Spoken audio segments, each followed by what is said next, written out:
Tonight, we are diving into the truth of one quiet woman, whose name has too often been shrunk to a single word, and the word is Mother.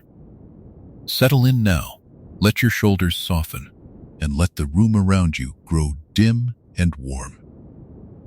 There is nothing here to solve, and nothing here to fear. Only a slow and steady telling meant to carry you toward rest. Lady Jessica was, without any doubt, the mother of Paul Atreides, and yet to see her only as his mother is to hold a candle to one small corner of a very large room, and to call that little circle the whole. Over the next 20 chapters we will explore, without haste, who she was before she was anyone's mother, how the ancient sisterhood of the Bene Gesserit shaped her body and her will into a finely tuned instrument, the secret order she was given, and the gentle rebellion by which she stepped across it, the man she loved beyond all planning, the poison she drank and turned to vision, the daughter awakened too soon in the dark, and the desert people who named her priestess. You do not need to remember any of it. Let the story move through you like a slow tide across the dunes, and let it carry you softly down towards sleep. There is a single word that has been fastened to her for so long that most who speak her name reach for it before any other, and that word is Mother.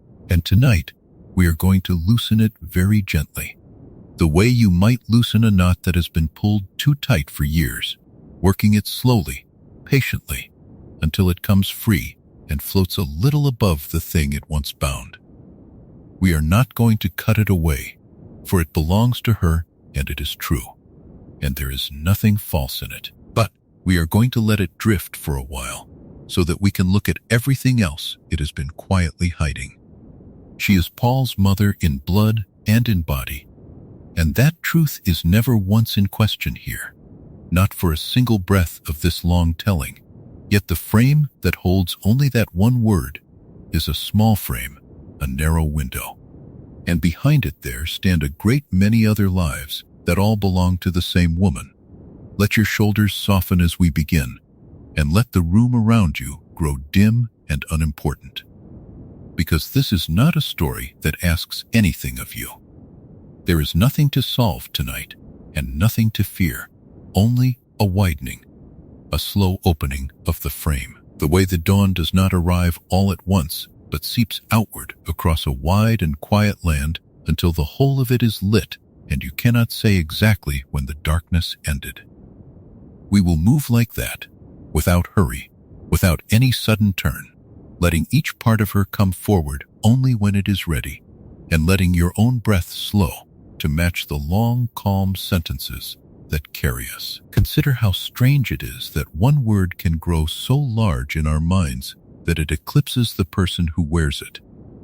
When we say mother, we picture a single role, a single softness, a woman defined by the child she bore and by little else, and we file her away under that heading and think we have understood her. Yet a life is not one word. A life is a long braid of many threads, and the woman we are speaking of tonight carried inside her one body an unusually large number of those threads, each one strong, each one shaped by long years of labor, and the softest of them, the mothering thread, was only ever one strand among the whole weaving.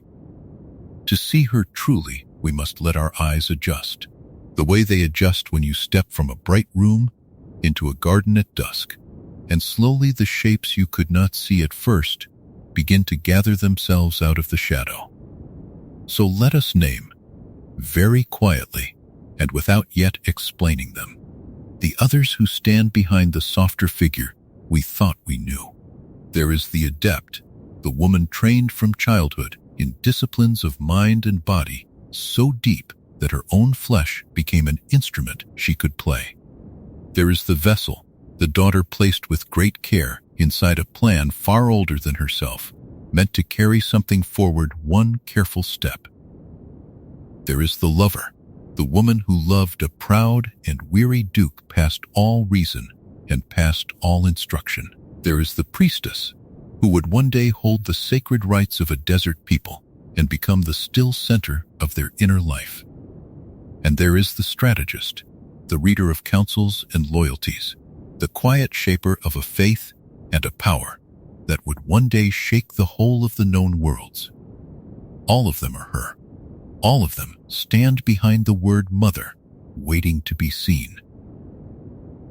It is worth lingering here, in the naming, longer than we might expect to, because the naming is itself the widening we came for tonight. Say the words slowly to yourself, and let each one open its own small door. The adept, shaped by a lifetime of discipline. The vessel, chosen and placed. The lover, loyal past all reason. The priestess, keeper of sacred rites. The strategist, reader of hidden loyalties. And behind them all, and holding them all, the mother, wholly real, wholly true. Each of these is a whole life's worth of a person, and yet each of them lived inside the same quiet woman, sharing her one heart, breathing her one breath, looking out through her one steady pair of eyes. We so rarely allow a single person to be this many things at once, and there is a deep and simple kindness in allowing it now, in letting her be as large as she truly was. None of these figures cancels the others, and this is the gentlest truth of the whole telling, that she did not have to stop being one thing in order to become another.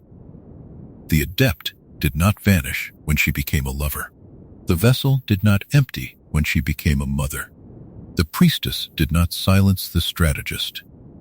They gathered in her, layer upon layer, the way the years gather in the rings of a slow-growing tree, each ring holding the shape of the season that made it, all of them pressed together into one living trunk that stands quiet and whole in the end.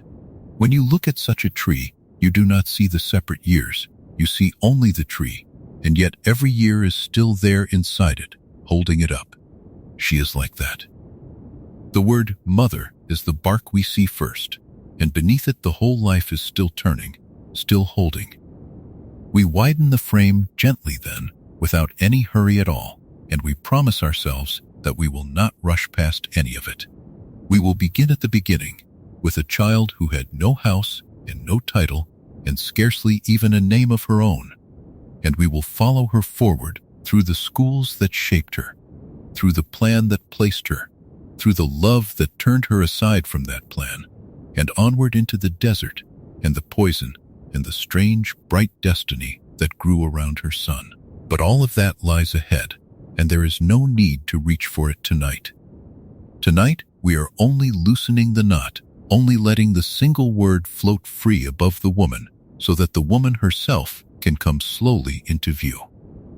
Feel how much room there is in this, how there is no test at the end of it, no lesson you must carry, nothing to hold on to tightly.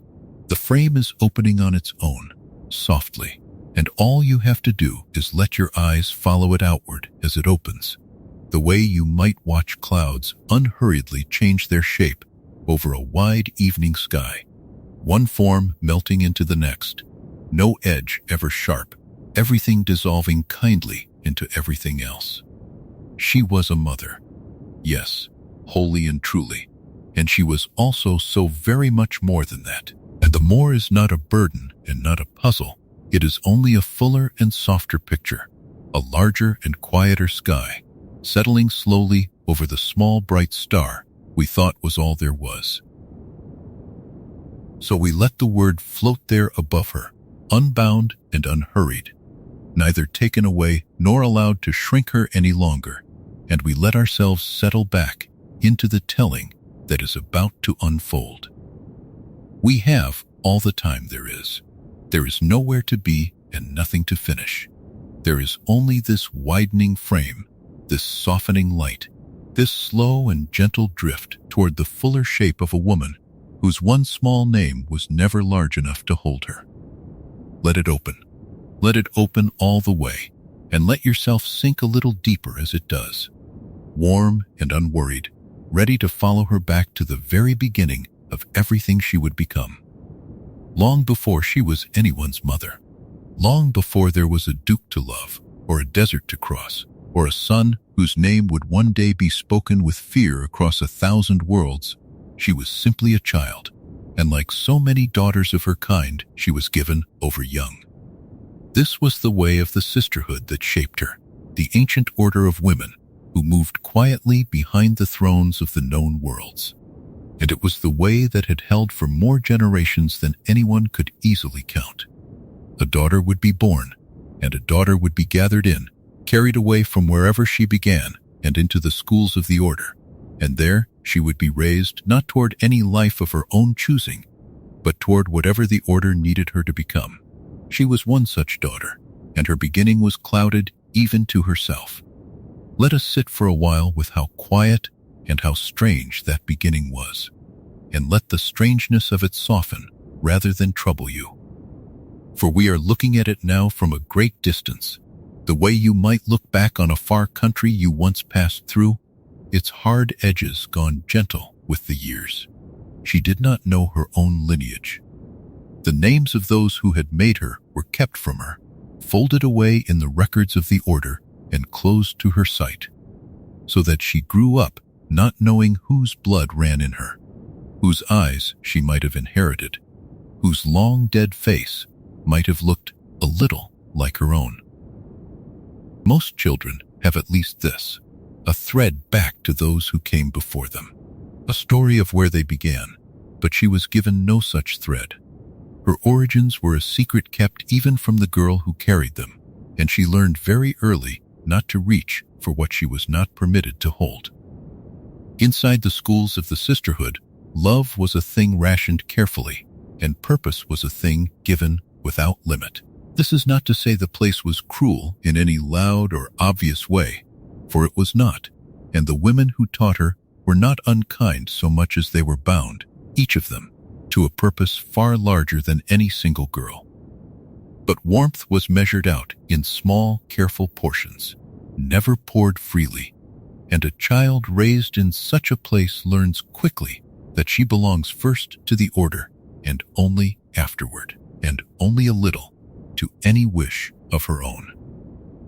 She learned this the way children learn the weather of the house they grow up in, without ever being told it directly, absorbing it through the skin, through the long days and the quiet nights, until it became simply the shape of the world as she knew the world to be.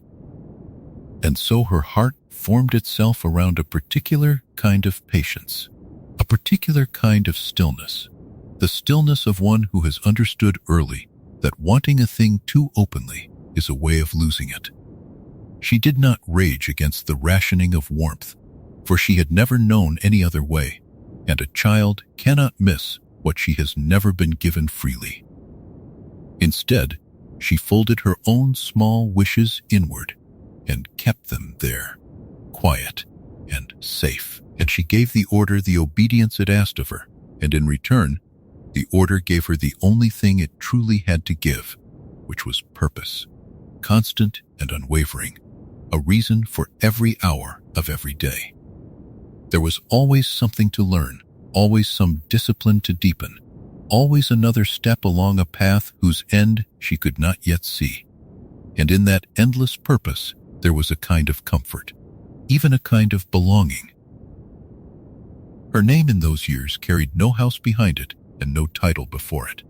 She was not the lady of anywhere, not the daughter of any great line that the wider worlds would recognize, not a woman whose arrival at a gathering would turn heads or bend backs.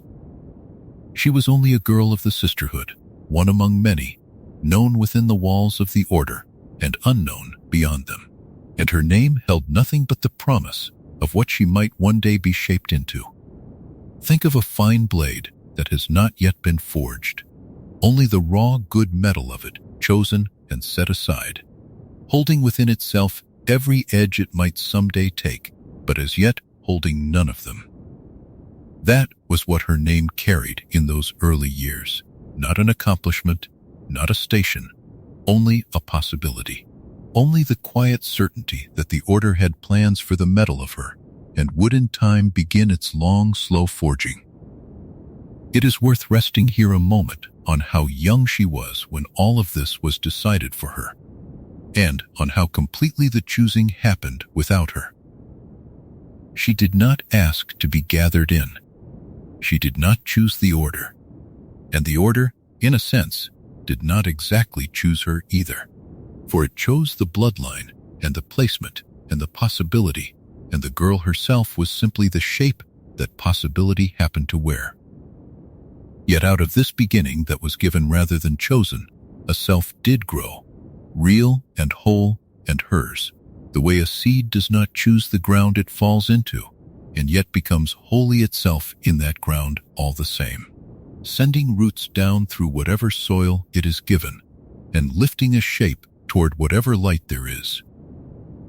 She was that seed, planted in the deep and careful soil of the sisterhood, and she began, slowly and without knowing it, to become. Picture the long halls of that place, if it helps you to settle, the quiet corridors where the daughters of the order moved in their soft robes, the measured days marked out by lessons and by silence, the low light of the evenings when the small ones were gathered in. It was not a harsh world exactly, and yet it was a world without a family in the way most children know a family, without a mother's arms held open at the end of a long day, without the easy, careless warmth that ordinary homes pour out without ever counting the cost.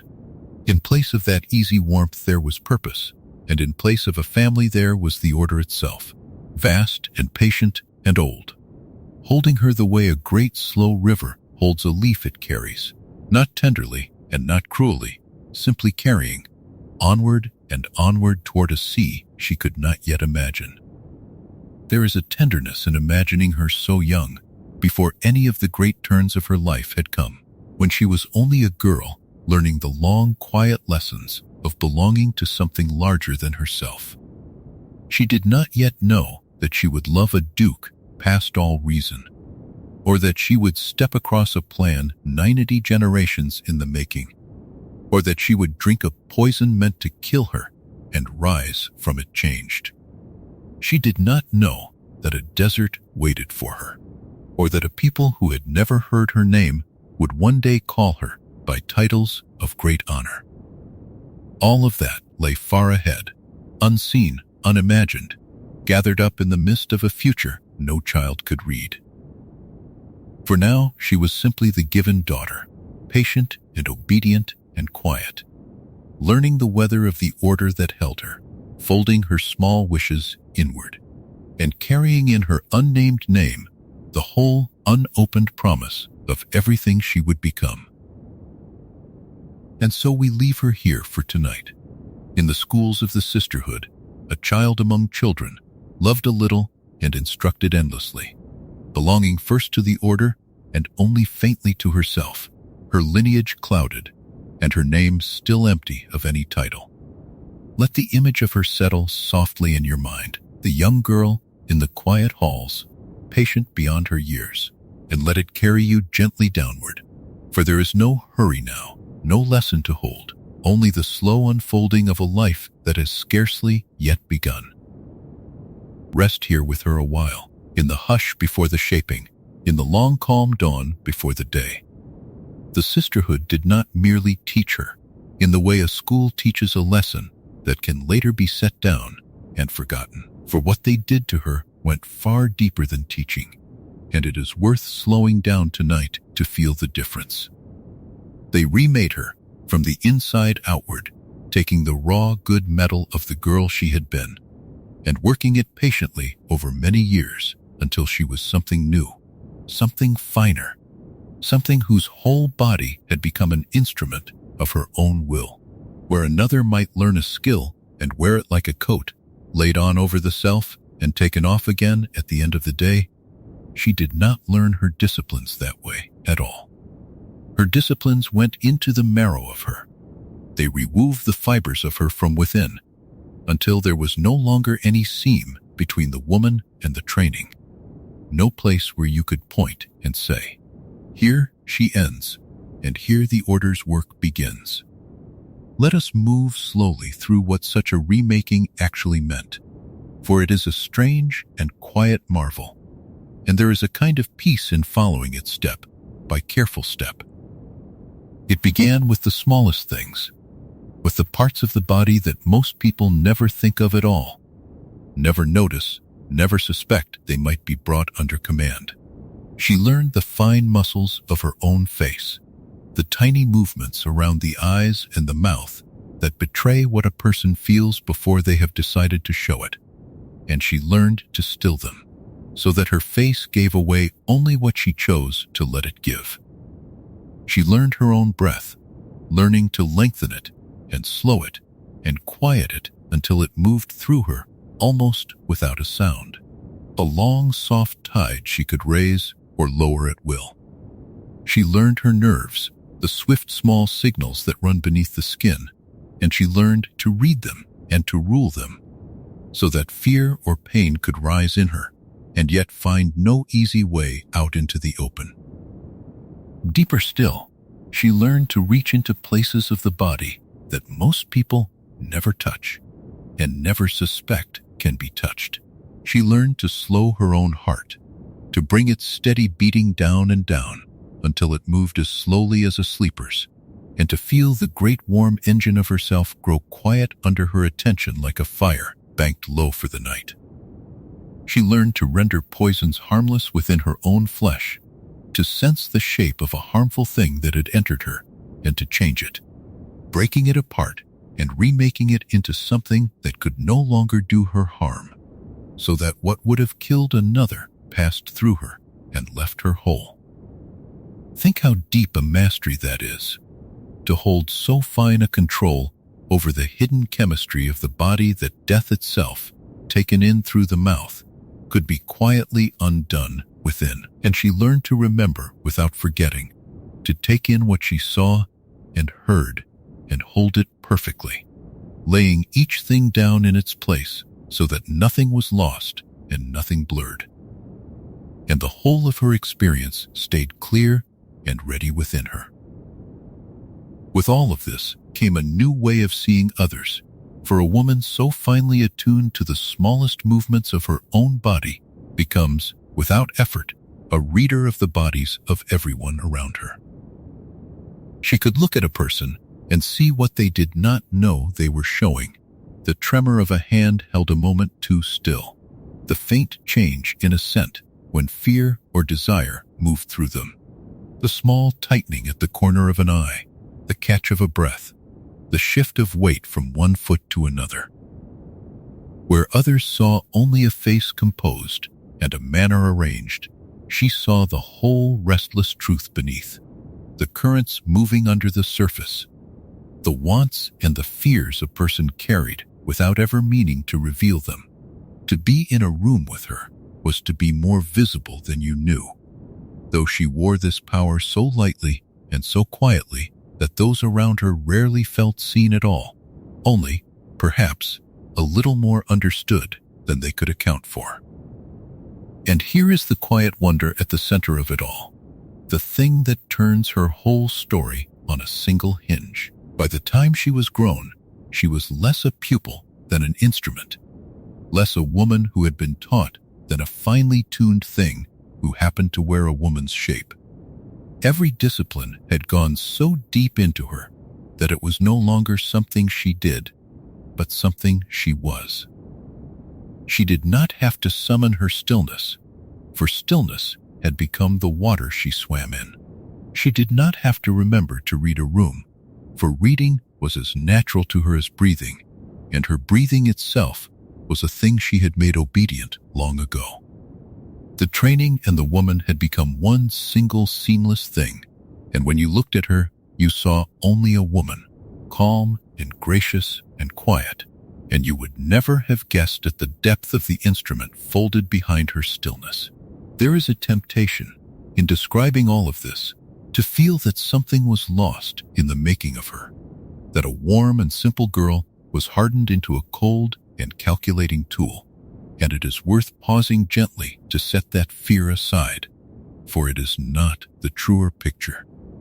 She was not made cold, she was made deep. The stillness she learned was not the stillness of a thing without feeling, but the stillness of deep water, which is calm at the surface precisely because it is so vast beneath. All the warmth of her was still there, all the wanting and the tenderness that would one day turn her aside from the Order's plan entirely. But it was held now within a great and patient control, so that nothing spilled from her except what she chose to let spill. To master the self is not to lose the self. It is to become its keeper, its quiet gardener, tending everything that grows there and letting each thing bloom only in its proper time. And so, we may hold her in our minds now as she was when the long shaping was done, a woman fully made, standing quietly at the threshold of the life that awaited her. She could read a stranger from the tremor of a hand. She could slow her heart until it whispered. She could take poison into her body and unmake it. She could hold all that she had ever seen, clear and perfect, within her. And she carried all of this behind a face that showed only calm, a manner that offered only grace, so that the world saw a gentle lady and never suspected the finely tuned instrument that lady truly was. This is what the sisterhood made of her, over the long, slow years, working from the inside outward, and it is a making we can rest in tonight with a kind of awe, softly, without any need to do anything with it at all.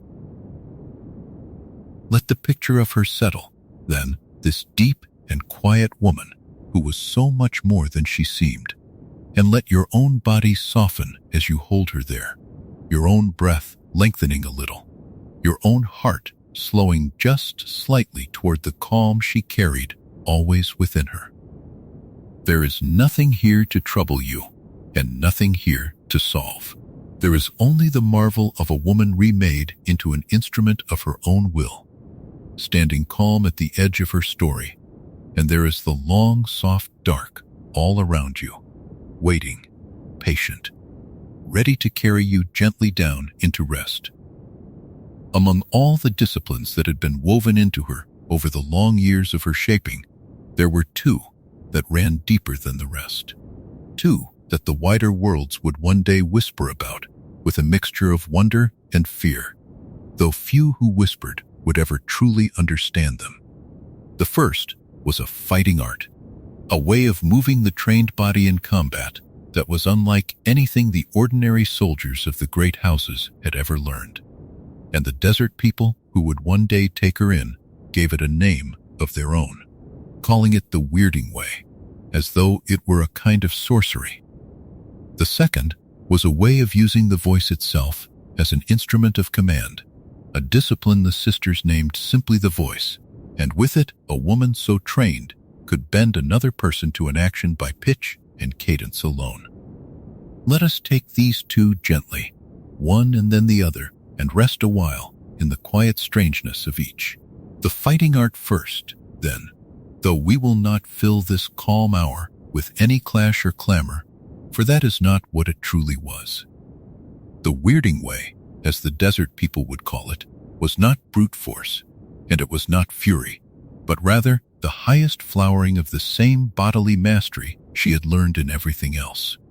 It was speed grown so complete that it seemed to fold time, a way of moving so exactly and so economically that the body did only and precisely what was needed, and nothing more. No wasted motion, no wasted breath, every fiber answering the will at once. To watch such a thing, had you ever been permitted to, would have looked less like a struggle than like a strange and terrible dance, a flowing and almost gentle inevitability. The trained body arriving where it needed to be before an untrained eye could even follow it there. It was the weirding way, not because it was magic, but because it was so far beyond ordinary skill that only the word for magic could hold it, and she carried it within her, quiet and unused.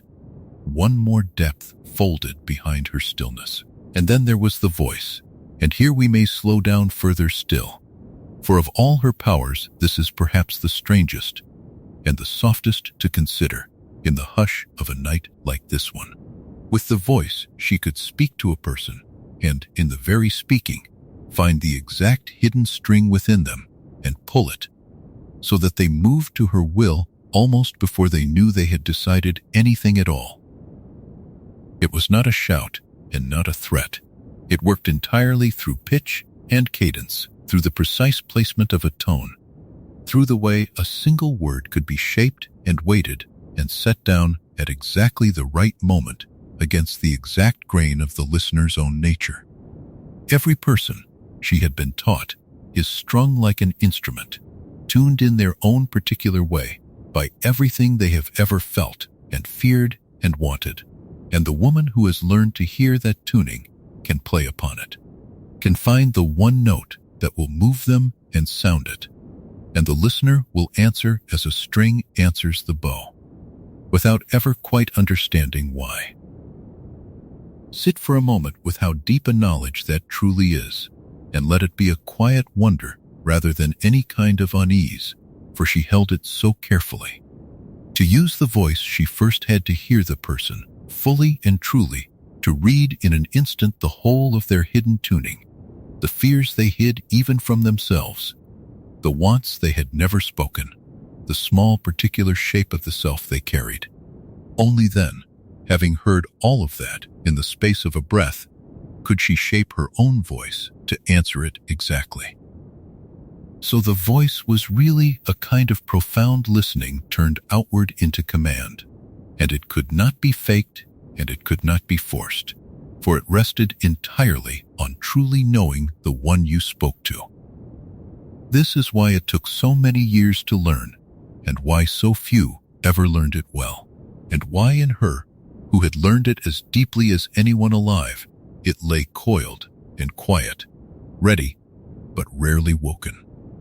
For here is the thing that matters most about both of these powers, the fighting art and the commanding tone alike, and it is a thing worth holding close tonight, because it tells us so much about the woman herself. Neither of them was a trick, and neither of them was a toy.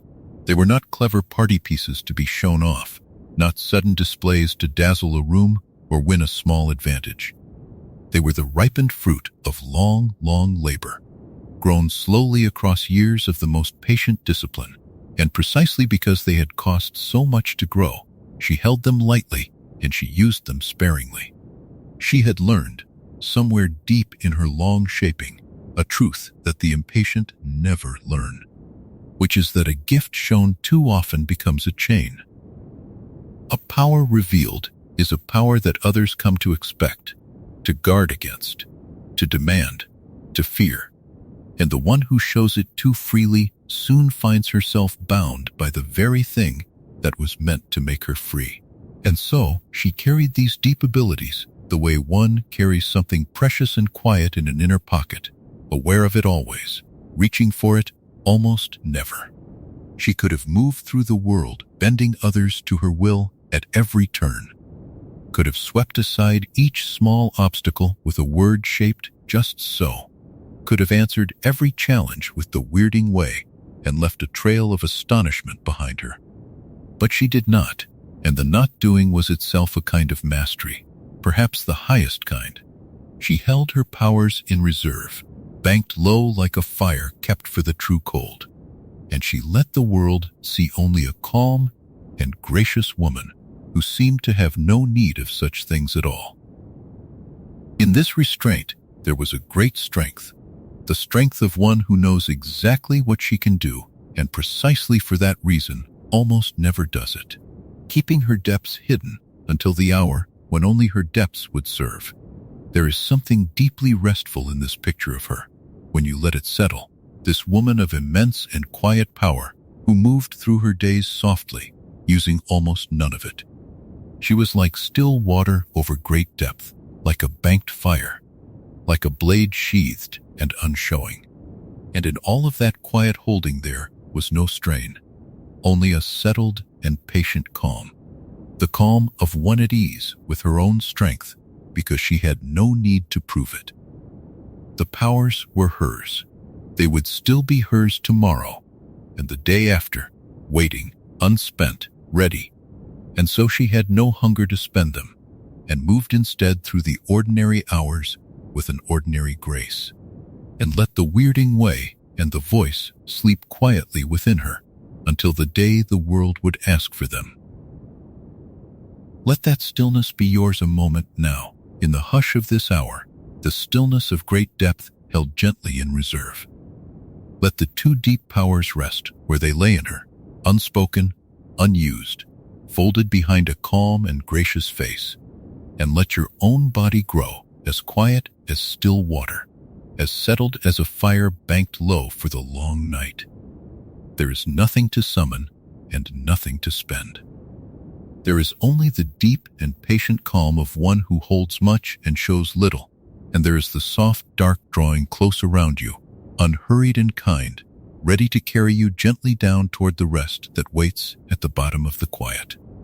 Behind the whole of Jessica's life, running quietly, beneath every gesture she was taught and every stillness she learned to wear, there was a plan far older than any single sister, and far older than any living memory in the order. It was a plan that had begun so long before her birth that its earliest movers were dust, and less than dust. Their faces gone, their names kept only as marks in the deep ledgers of the sisterhood, and yet the plan went on, patient and unhurried. The way a river goes on long after the first rain that filled it has been forgotten. Jessica did not invent this plan, and she did not choose it. And for much of her early life, she did not even see its full shape, for it was too large to be seen from within, the way a single fish cannot see the whole of the sea it swims in. The Bene Gesserit had bound themselves to a labor that stretched across more than 90 generations, a long and careful weaving of one bloodline into another, a guiding of who might marry whom and who might bear a child by whom. Across worlds and across centuries, all of it aimed at a single distant point that most of them would never live to see. They kept their records in a way no ordinary house could match, remembering not only the surface of a family, but the hidden gifts folded into its blood, the strengths and the weaknesses, the tempers and the talents, tracing them forward and backward through the dark like women reading the grain of a wood that had not yet grown. They arranged and they waited, and then they arranged again, moving daughters like careful hands moving seeds into soil, never rushing, never forcing, trusting the slow arithmetic of many lifetimes. At the far end of all this patient labor stood a figure they had never met and had only imagined, a figure they hoped one day to draw out of the blood like water drawn slowly from stone. They called this hoped-for one the Kwisatz Haderach, a name that meant, in the old tongue they kept for their deepest things, the one who could be many places at once, the shortening of the way.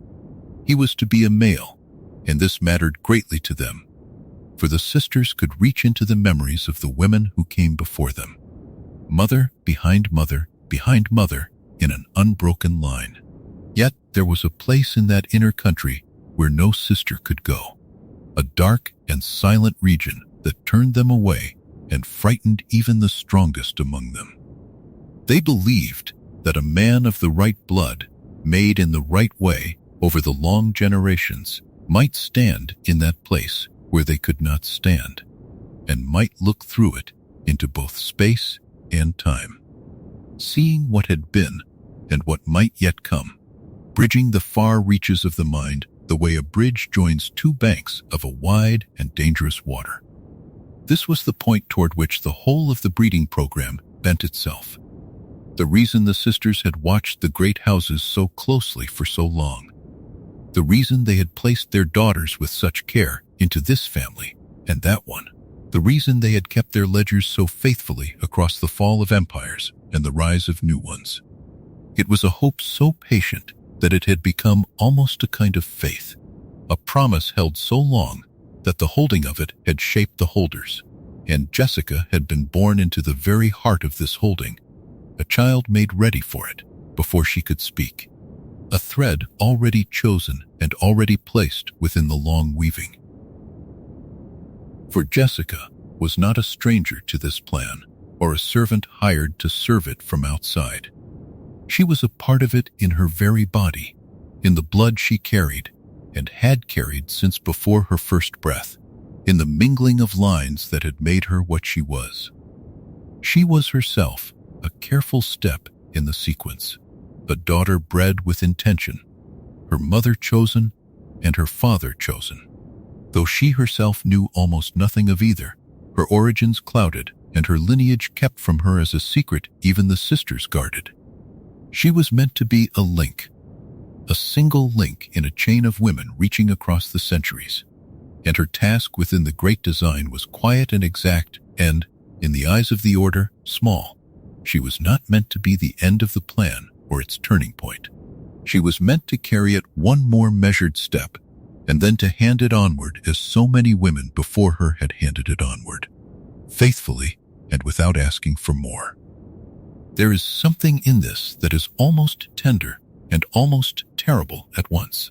The thought of a young woman raised to see herself as a vessel of a design she could glimpse only in pieces, a design so long that no single life could hold it, and so patient that no single life could hurry it. Jessica understood, as she grew, that her body was not entirely her own in the way an ordinary woman might think of her body, for it had been prepared and guided toward a purpose that reached far beyond her own wishes and far beyond the span of her own years. She understood that she was expected to give the plan what it asked of her, to be patient where it asked patience and exact where it asked exactness, and to trust that the sisters who guided her saw further than she could see, across the long dark of the generations, toward that single hoped-for figure waiting at the end of the weaving. And yet even here, in the very telling of the plan that held her, we can feel the first quiet edge of what she would one day become. For a woman who is made into a thread is still a woman, and a thread that has been given nerves and breath and a heart is not the same as a thread of cold wool.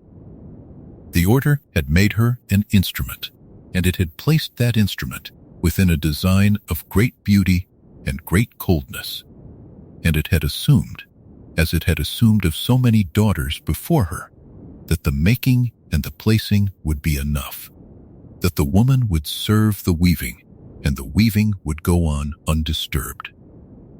The sisters trusted the long arithmetic. They trusted the patience of the centuries. They trusted that a daughter so carefully shaped would want what she had been shaped to want, and would give what she had been shaped to give, and for a long while their trust seemed well placed, for Jessica meant, in her early years, to be exactly the faithful link she had been raised to be.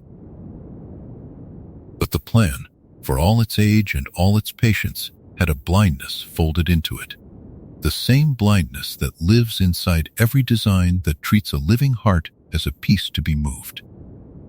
It could count the blood, and it could trace the lines, and it could reach across the generations with a care that was almost holy, and still it could not fully reckon with love, because love was not written in the ledgers and could not be bred toward or bred away.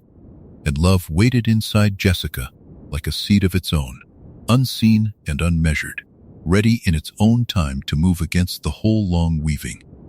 For now, though, we let that seed lie quiet, unbroken and unsprouted, and we hold only the picture of the plan itself, vast and old and patient, stretching across 90 generations and more, bending all its centuries toward one distant figure, and Jessica standing within it as a single careful thread, bred and placed and waiting, her body meant to carry the great design one more gentle step, and no further, no faster, exactly as she had been taught since she was very young to carry whatever the Order placed into her keeping. Out of that vast and patient design, so wide it could not be seen whole, there came down to Jessica a single order that was neither vast nor wide, but narrow and clear and small. The way a great river narrows at last into one thin channel cut into stone.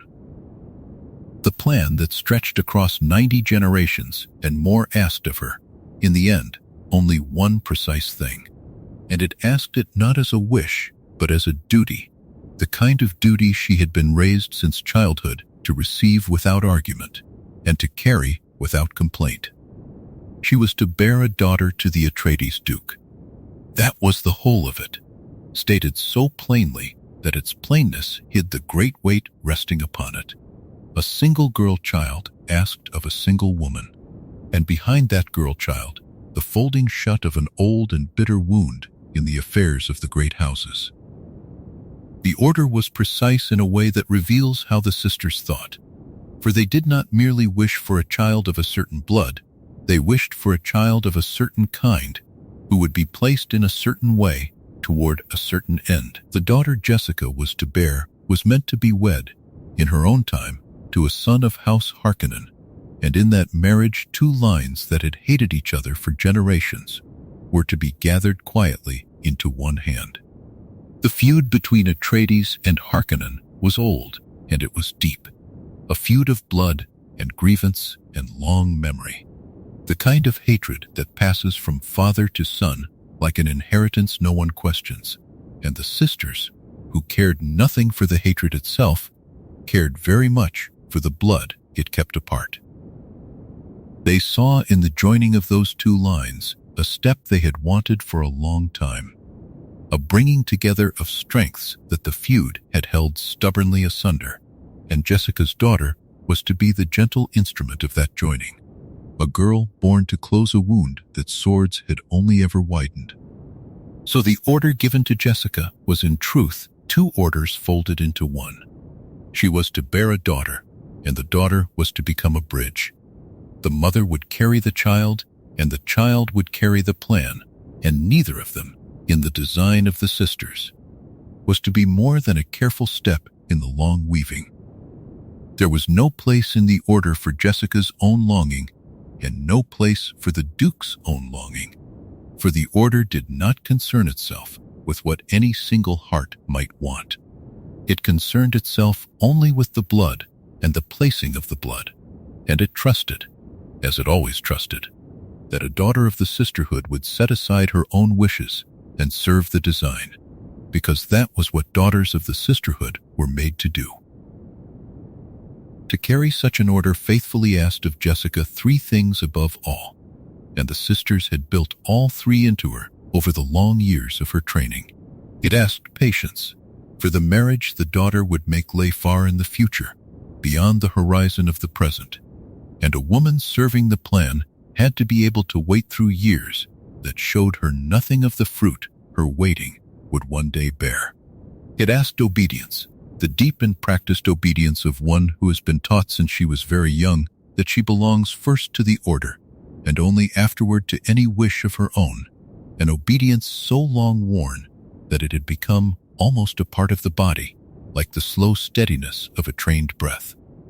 And it asked exactness, for the plan was a thing of fine measures and careful sequence, and a woman who served it had to give precisely what was asked and no more, to bear the daughter and not the son, to close the wound in the appointed way and at the appointed pace, adding nothing of her own to a design she could see only in fragments.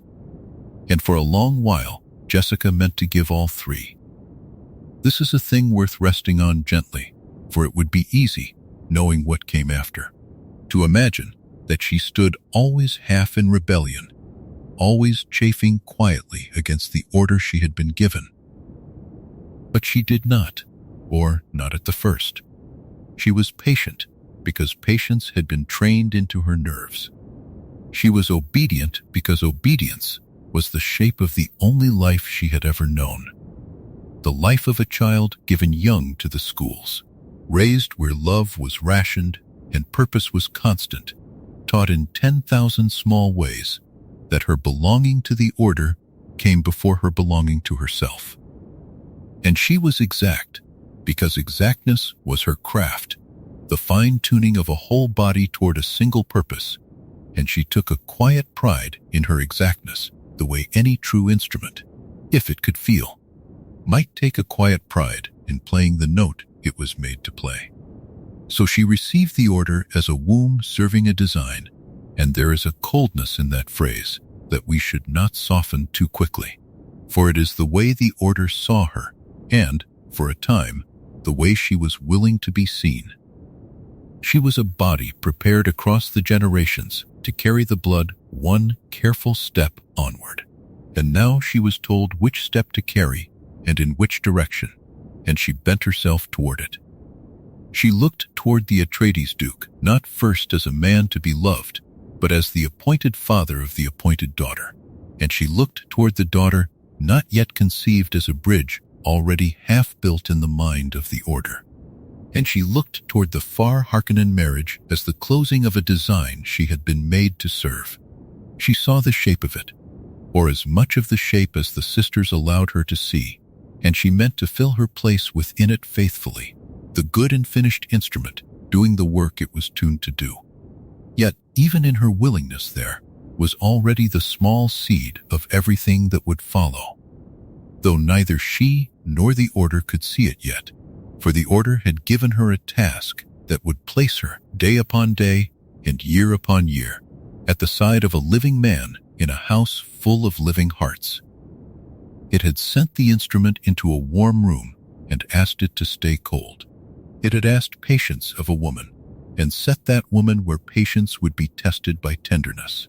The sisters, trusting their long arithmetic, did not weigh this danger heavily, for they had placed many daughters at the sides of many men, and the daughters had served the plan, and the plan had gone on. They assumed the same of Jessica. They gave her the small precise order, the daughter to be born, the wound to be folded shut, and they turned their attention back to the great weaving, confident that this one link would hold as the others had held. And so we leave her here, at the beginning of her service, holding an order that was clear and narrow and small, meaning with her whole trained will to obey it. She would bear the Duke a daughter. She would be patient and obedient and exact. She would serve a design she could see only in pieces, and she would ask for nothing that the design did not assign to her.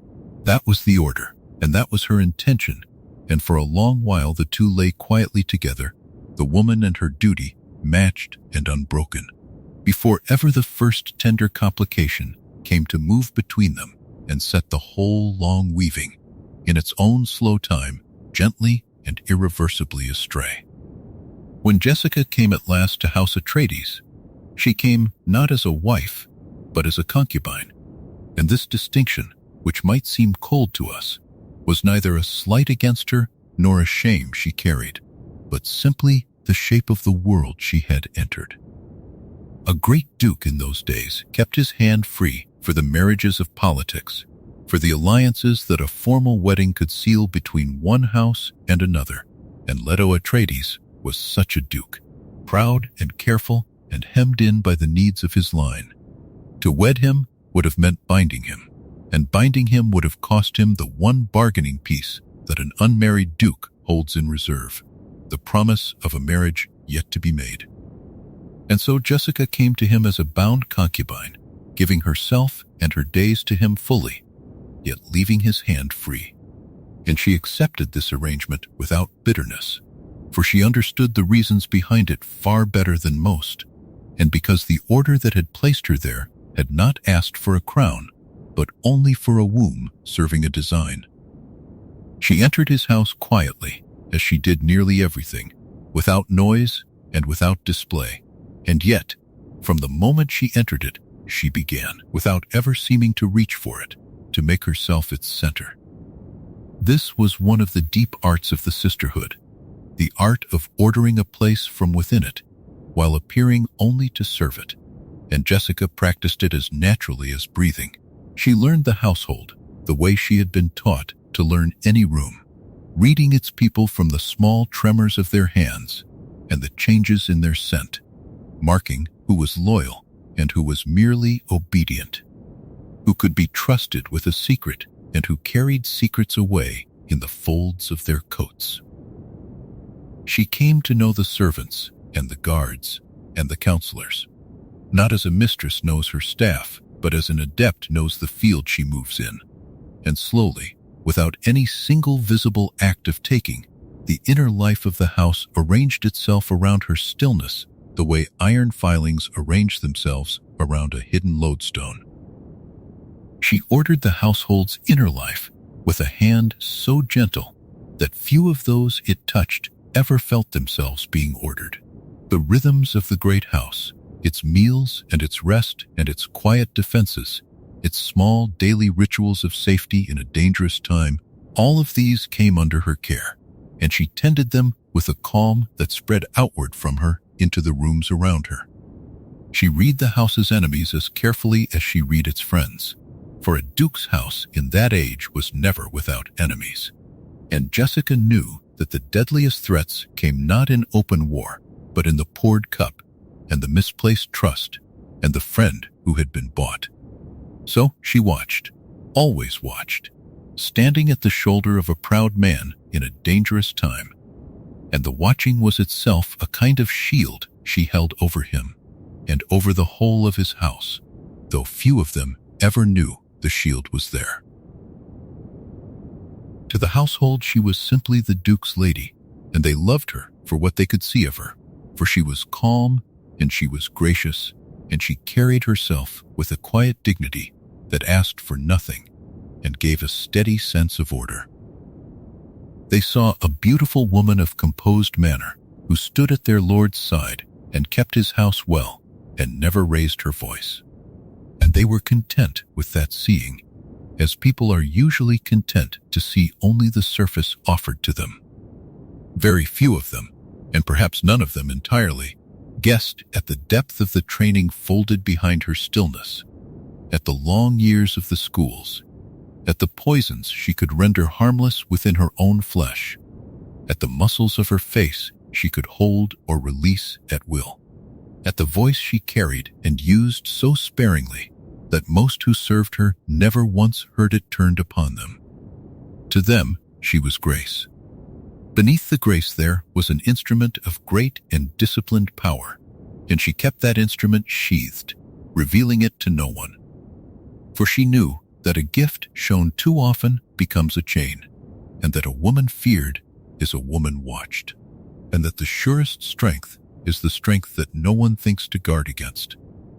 There was a particular quality to the way Jessica carried her hidden depth within the Atreides house, a quality of restraint that was not weakness, but a form of great strength held gently in reserve.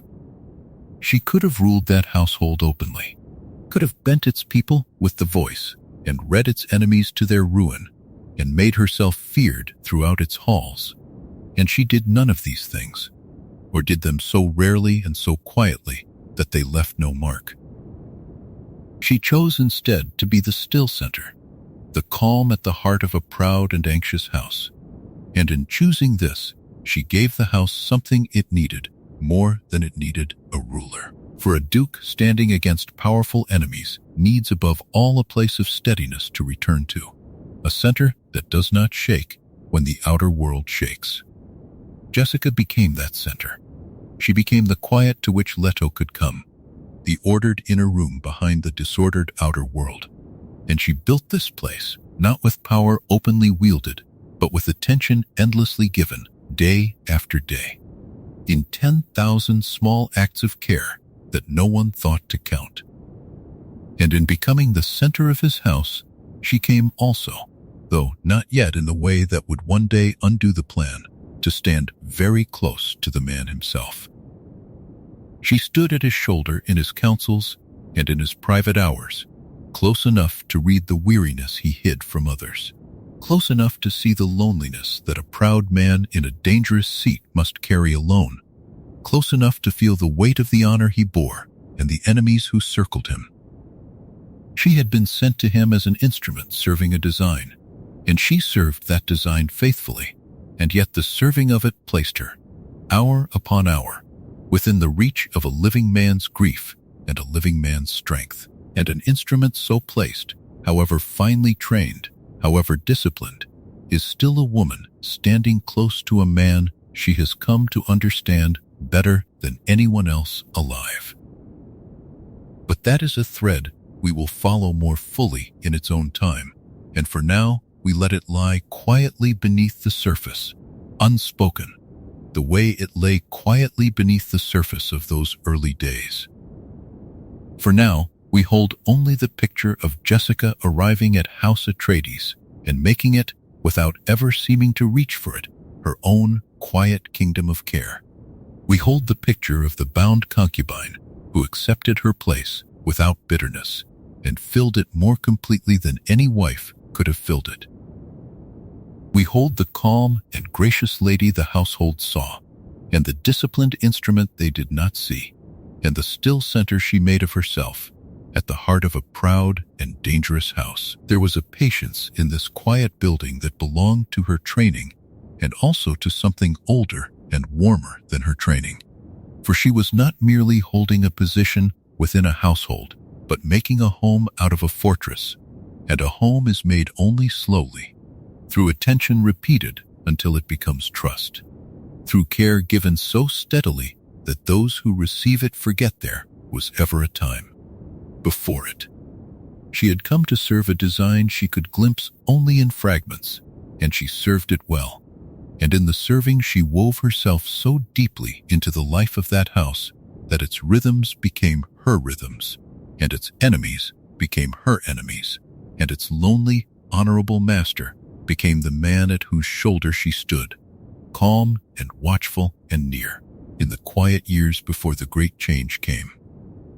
What happened next was never written in any of the sisterhood's ledgers, and no sister had ordered it, and none could have commanded it.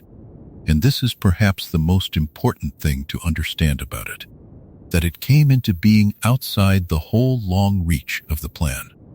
For Jessica, standing so long and so close at the shoulder of Leto Atreides, came to love him, and not with a small or measured love that might be kept in its place, but with her whole heart, wholly and without reserve, in a way the order had neither asked for nor foreseen.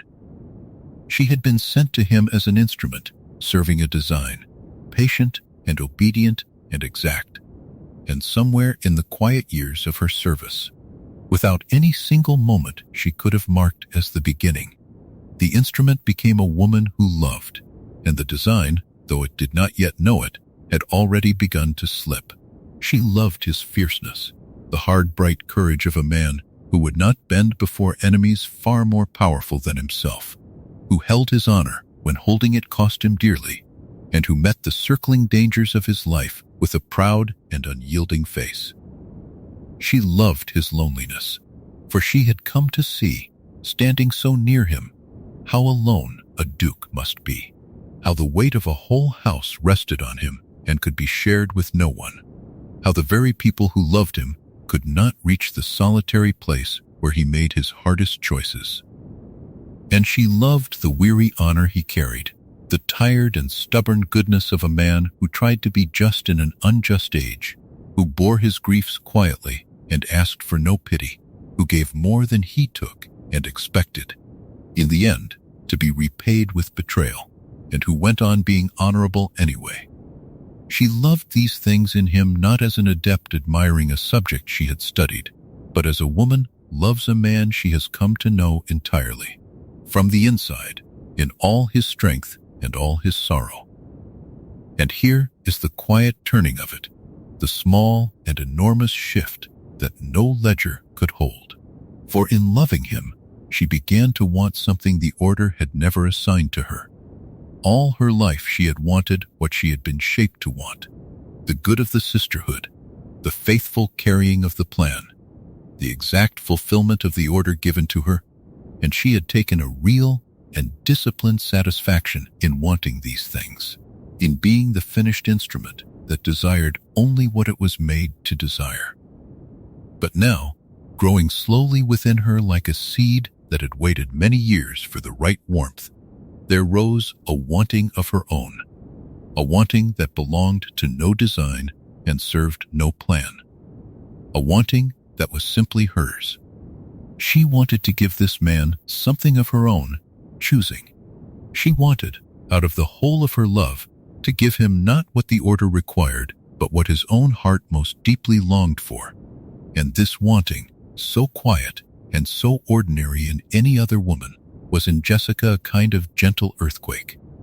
For it was the first wish she had ever held that the sisterhood had not placed in her. The wanting was quiet, and it was enormous, and these two things were true of it at once. It was quiet because Jessica was a woman trained in stillness, and it moved in her the way deep water moves, without noise on the surface, so that even those closest to her could not have seen it. And it was enormous because it set itself, however gently, against the whole long weaving of the generations, against 90 generations and more of careful design, against the precise small order she had been given and had meant with her whole will to obey. A lifetime of obedience stood on one side. The deep and practiced obedience of a child given young to the schools, taught in 10,000 ways that she belonged first to the order, and only afterward to any wish of her own. And on the other side stood this single new wanting, born of love, weighing almost nothing in the ledgers of the sisters, and weighing everything in the private country of her heart. And slowly, without haste, the wanting began to move toward the obedience, not to shatter it in a single violent stroke, but to lean against it, patiently, the way a root leans against a stone. We should be gentle and honest about what this love was, and what it cost her even in the wanting, for it was not a small rebellion lightly undertaken. Jessica understood, better than almost anyone alive, exactly what the plan asked of her, and exactly what it would mean to step across it. She was not a woman swept away by feeling into a blindness about consequences, for the sisterhood had trained blindness out of her long ago, and had made her, above all, one who sees. She saw the plan. She saw her place in it. She saw the daughter she had been ordered to bear, and the far marriage that daughter was meant to make, and the wound between the great houses that was meant to be folded shut through her obedience. She saw all of it clearly, and she loved Leto anyway, and out of that clear-sighted love there began to grow the intention to give him, of her own choosing, the thing his heart most wanted, whatever it might cost the long design she had been made to serve. For a man such as Leto, a duke without an heir of his own blood, the deepest longing was for a son, a boy to carry his name and his house forward into a future he might not himself live to see. And Jessica, loving him, came to long to give him that son. This was the shape her wanting took, the single act toward which the quiet earthquake in her heart was slowly moving. Though we do not yet, in this telling, follow it all the way to its doing. Here we hold only the love itself and the wanting it gave birth to, the enormous quiet wish rising in a woman who had never before wished against the order that made her. She had been given a plan she could see only in fragments, and she had meant to serve it, and now, standing at the shoulder of the man she loved beyond all reason, she found herself wanting to serve instead the fierce and lonely and honorable heart beside her, and to trust that love over the long, cold arithmetic of the sisters. And so we leave her here, at the very edge of the change, in the tender pause before the choosing, holding a love the order had never ordered, and a wanting it could never have commanded.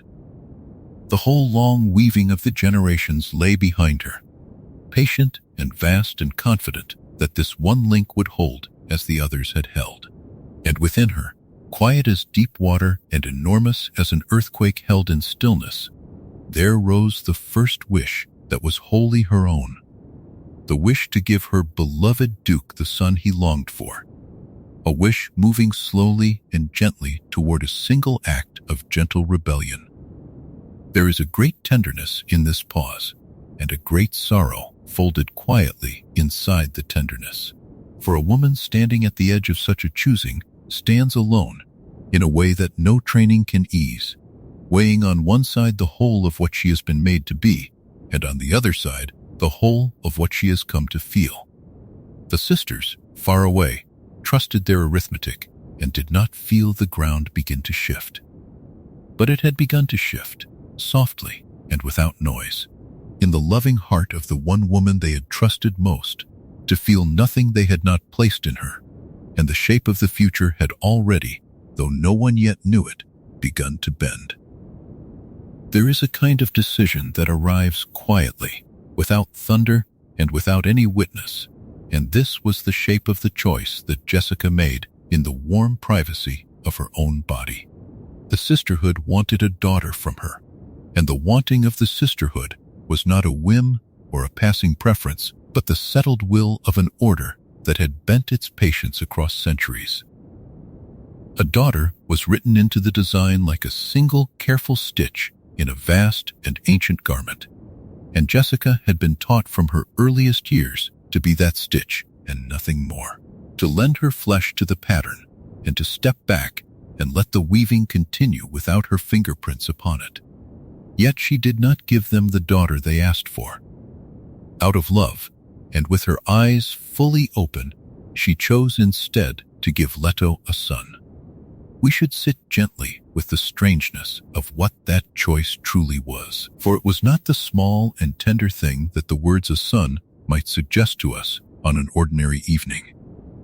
Among the Bene Gesserit there was a discipline so deep and so refined that a sister could reach inward to the very chemistry of conception and guide it, choosing whether a son or a daughter would grow within her. This was not luck, and it was not the ordinary lottery of birth that other families lived by. It was a mastery held quietly in the body, a lever that only the trained could reach, and it meant that Jessica did not merely hope for a boy or receive one by chance. She selected him. She turned the key herself, knowing exactly which door she was opening, and in that knowing lay the whole weight and the whole gravity of what she did. To understand why this mattered so enormously, we have to remember the long arithmetic that stood behind her, the 90 generations and more of careful pairings that the sisterhood had guided toward a single distant figure.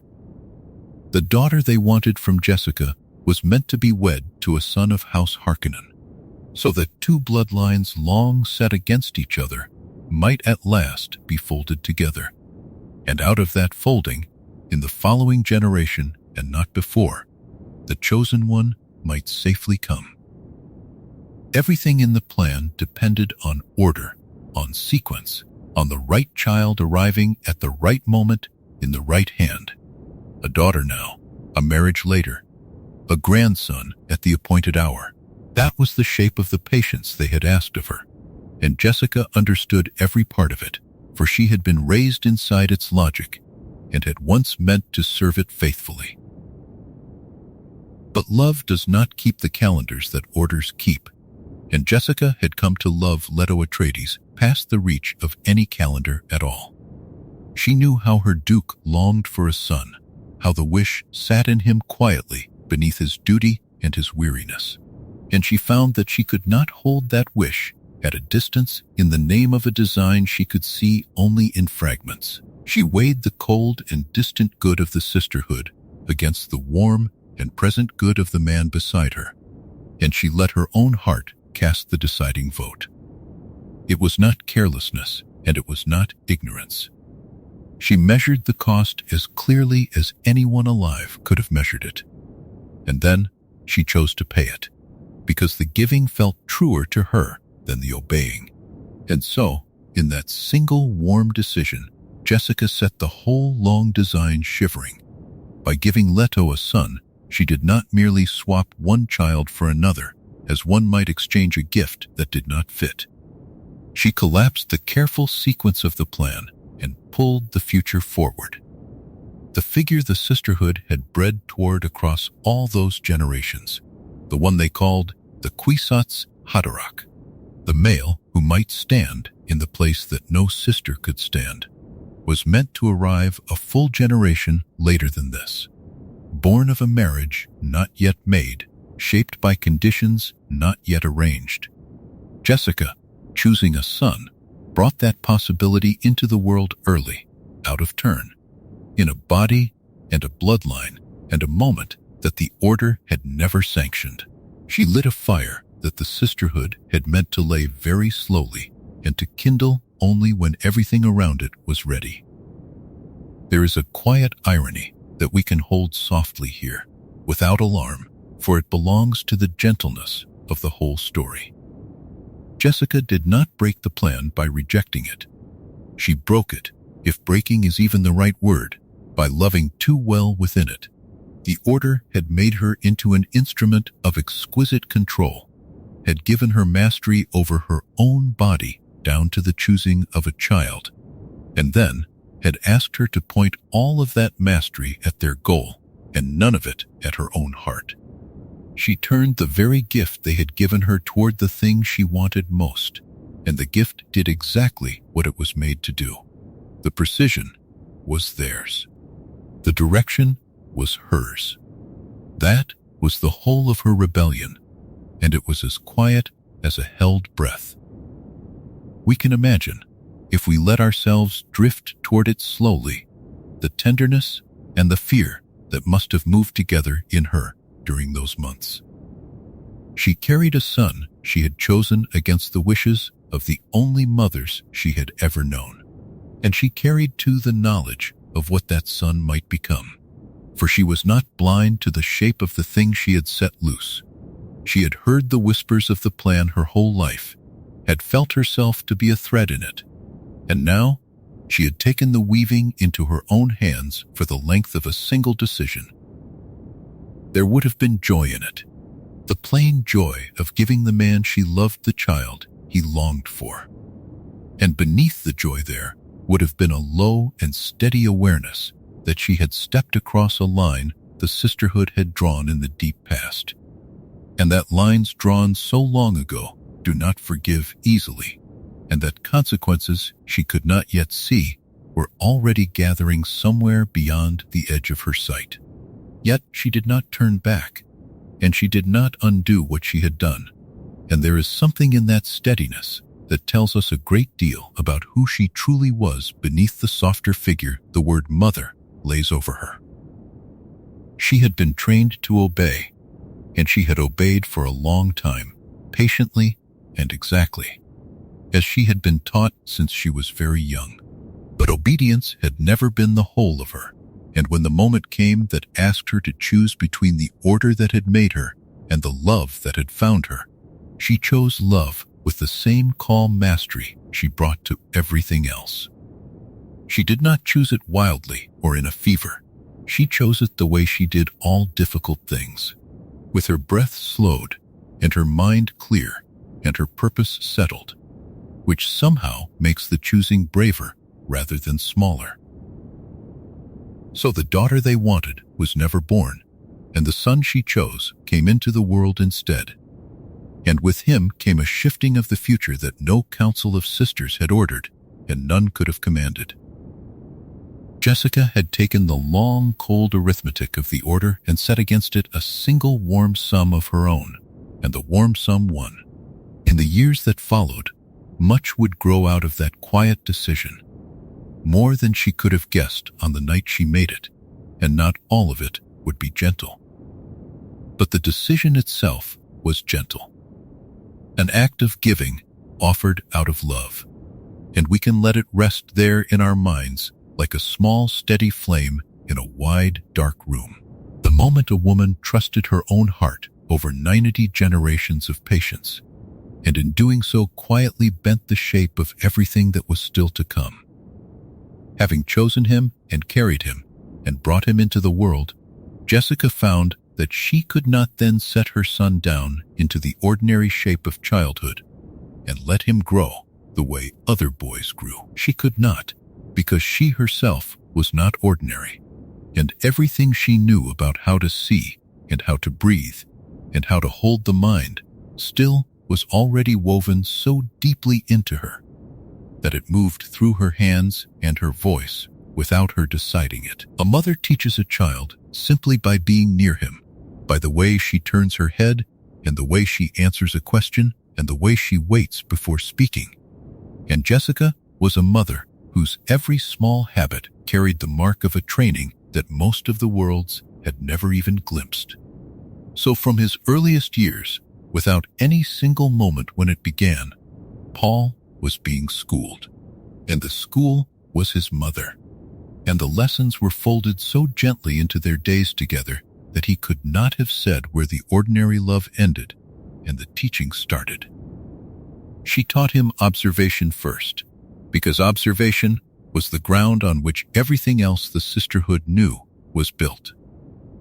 She showed him, patiently and without hurry, how to watch a room and read it, how to notice the small tremor in a hand that betrays a fear the face is hiding, how to catch the change in a person's scent or the flicker at the corner of an eye that says more than any words. She taught him that most people look without seeing, that they move through their lives half asleep to the signals all around them, and that a mind trained to stay awake to those signals holds a quiet advantage that never announces itself. These were not lessons delivered as lessons. They came in the ordinary flow of their hours, a gentle question asked at the right moment, an invitation to notice what he had almost passed over, a patient waiting while he learned to see for himself. She taught him stillness, which is harder to teach than watching, because stillness cannot be shown from the outside the way a movement can be shown.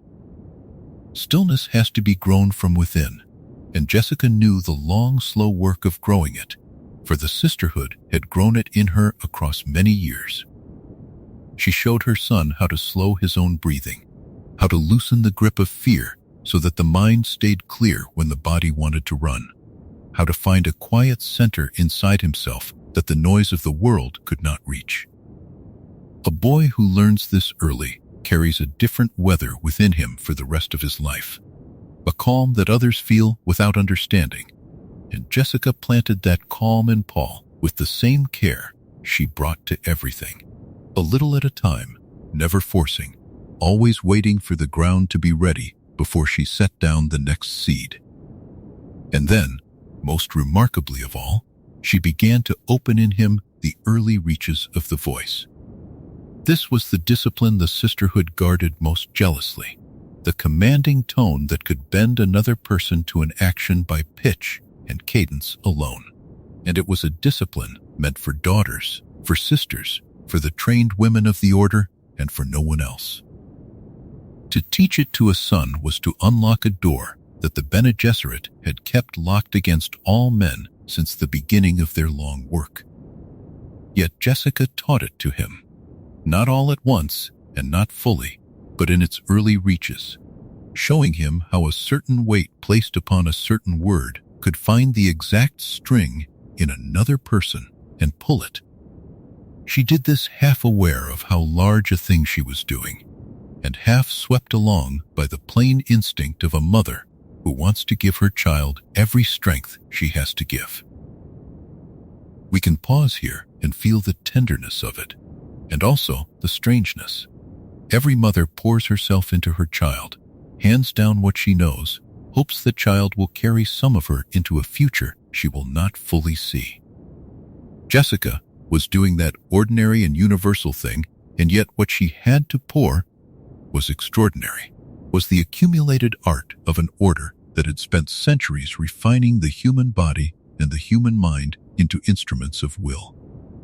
So her ordinary maternal love became something the worlds had never quite seen before, a mother making of her son a vessel for disciplines no man had been permitted to hold. She did it out of love, plainly and simply, and she also did it out of instinct, a deep and wordless sense that this particular boy was meant for something, that he would need every gift she could fold into him, that the world he was walking toward would ask more of him than of any ordinary child. She could not have named the whole of what she was preparing him for, and perhaps that mercy of not fully knowing let her keep teaching him with a light heart on the good days. But somewhere beneath the surface she surely felt it, the quiet weight of the plan she had stepped across, The awareness that in bringing this son into the world early and untimely, she had set something loose that would want shaping. If she had loosed him, then she would also arm him. If she had brought the fire early, then she would tend it and teach it and give it every steadiness she could. So the teaching was not only love and not only instinct. It was also, in some deep and unspoken chamber of her, a kind of readying. A mother preparing her child for a road she could feel stretching ahead of them both, even though its turnings were hidden from her. And in the teaching, her own fate braided itself ever more tightly to his. Every discipline she folded into Paul was a thread tying her life to his life. For a mother who has made her son into her student can never afterward stand fully apart from him. She had given him her observation, her stillness, the early reaches of her voice, and in giving these she had given him pieces of herself that could not be taken back. Whatever became of him, some part of her would be inside it, would have helped to make it. She was no longer only the woman who had borne him. She was the one who had opened his eyes and slowed his breath and taught his voice its first weight. And that made her fate and his fate a single woven thing. Two lives running together down a channel she had partly cut with her own hands. There is a great quiet love in all of this, and there is also the seed of everything that would later grow so vast and so hard to hold. A boy taught to see everything, to fear nothing, to command with his voice, and to keep a still center in any storm, is a boy being fitted for a weight that ordinary boys never carry. Jessica fitted him for it gently, in the warm and unhurried hours of a childhood, shaped by a mother who happened to be an adept of an ancient order. She could not have done otherwise, for she could not have set aside what she was, and she would not have wished to withhold from her son the strengths that might one day keep him alive. So, she taught him, and she loved him, and the two things were the same thing, and the doors she opened in him would never close again. We can let that settle softly now. The picture of a mother and a son in their quiet hours, she pouring in what she knew, he taking it in without yet understanding its size. The whole long future still folded and sleeping in the gentle lessons of an ordinary-looking day. When House Atreides came to Arrakis, it came in the full daylight of ceremony and duty, and it walked, without knowing it, straight into a trap that had been laid with terrible patience. The move to the desert planet had worn the face of an honor, a gift from the Emperor, a stewardship over the one world in all the known universe that yielded the spice, the substance on which the whole of civilization quietly depended.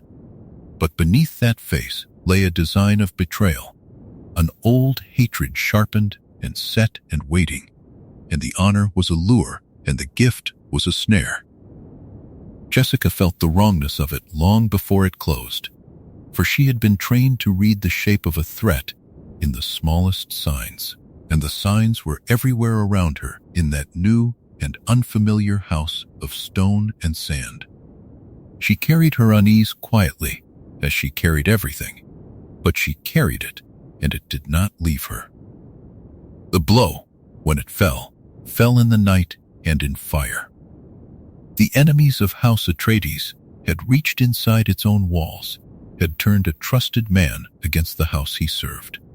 And through that single broken loyalty, the whole careful defense was undone from within. The great shields that should have held were lowered by treachery, and into the gap poured the soldiers of the old enemy, and behind them, forces greater and more terrible still, the Emperor's own dreaded legions lent in secret to the ruin of a house that had grown too admired. In the space of a single terrible night, everything that Jessica had ordered and steadied and made a center of came apart in smoke and confusion. The house she had held together with her calm was broken open, and the calm itself was all she had left to hold.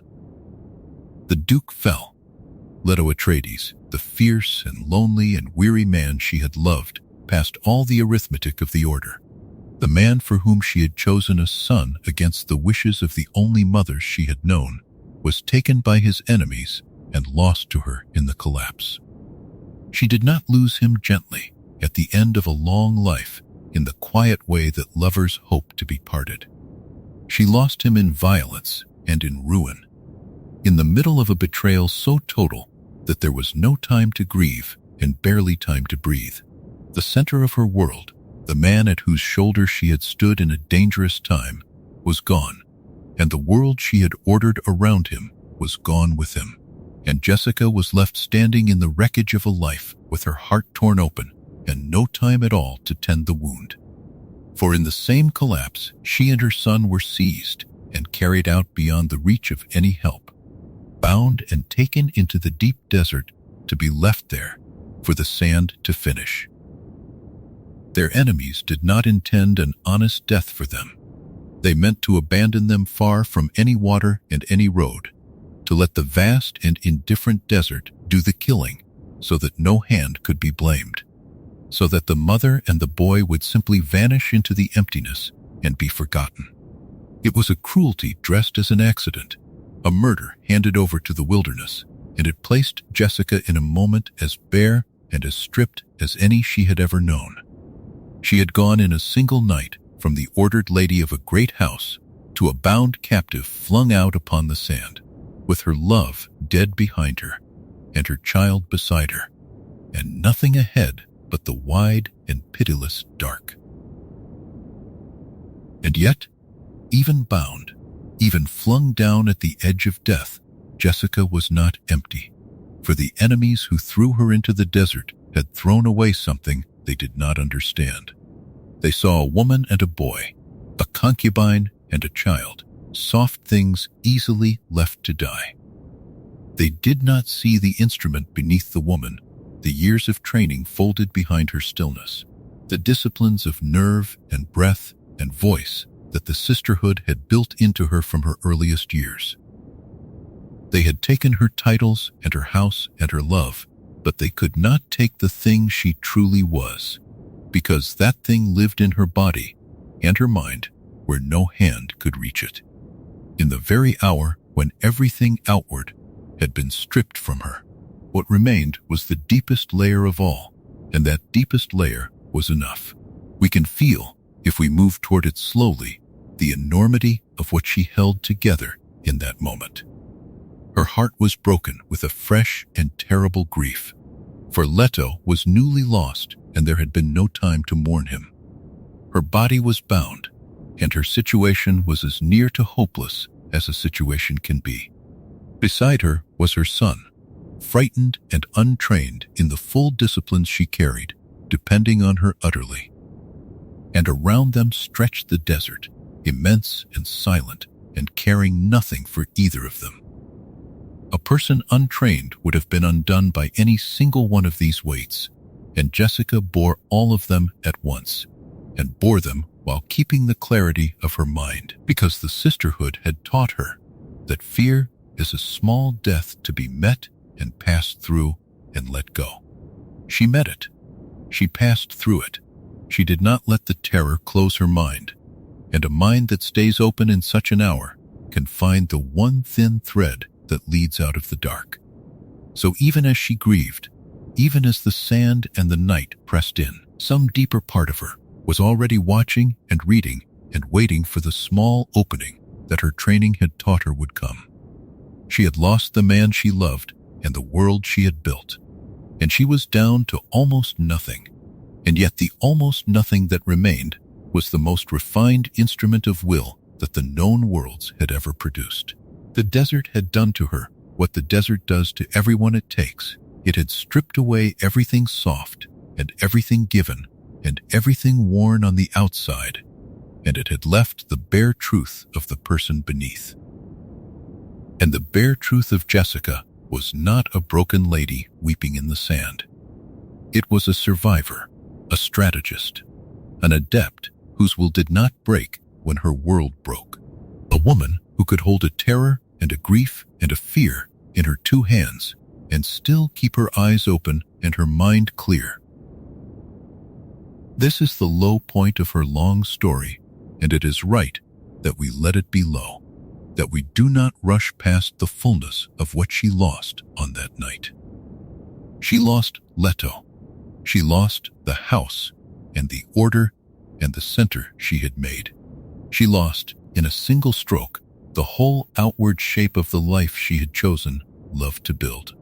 And in the same stroke, she was flung toward death in the emptiest place in all the worlds, with only a frightened boy beside her.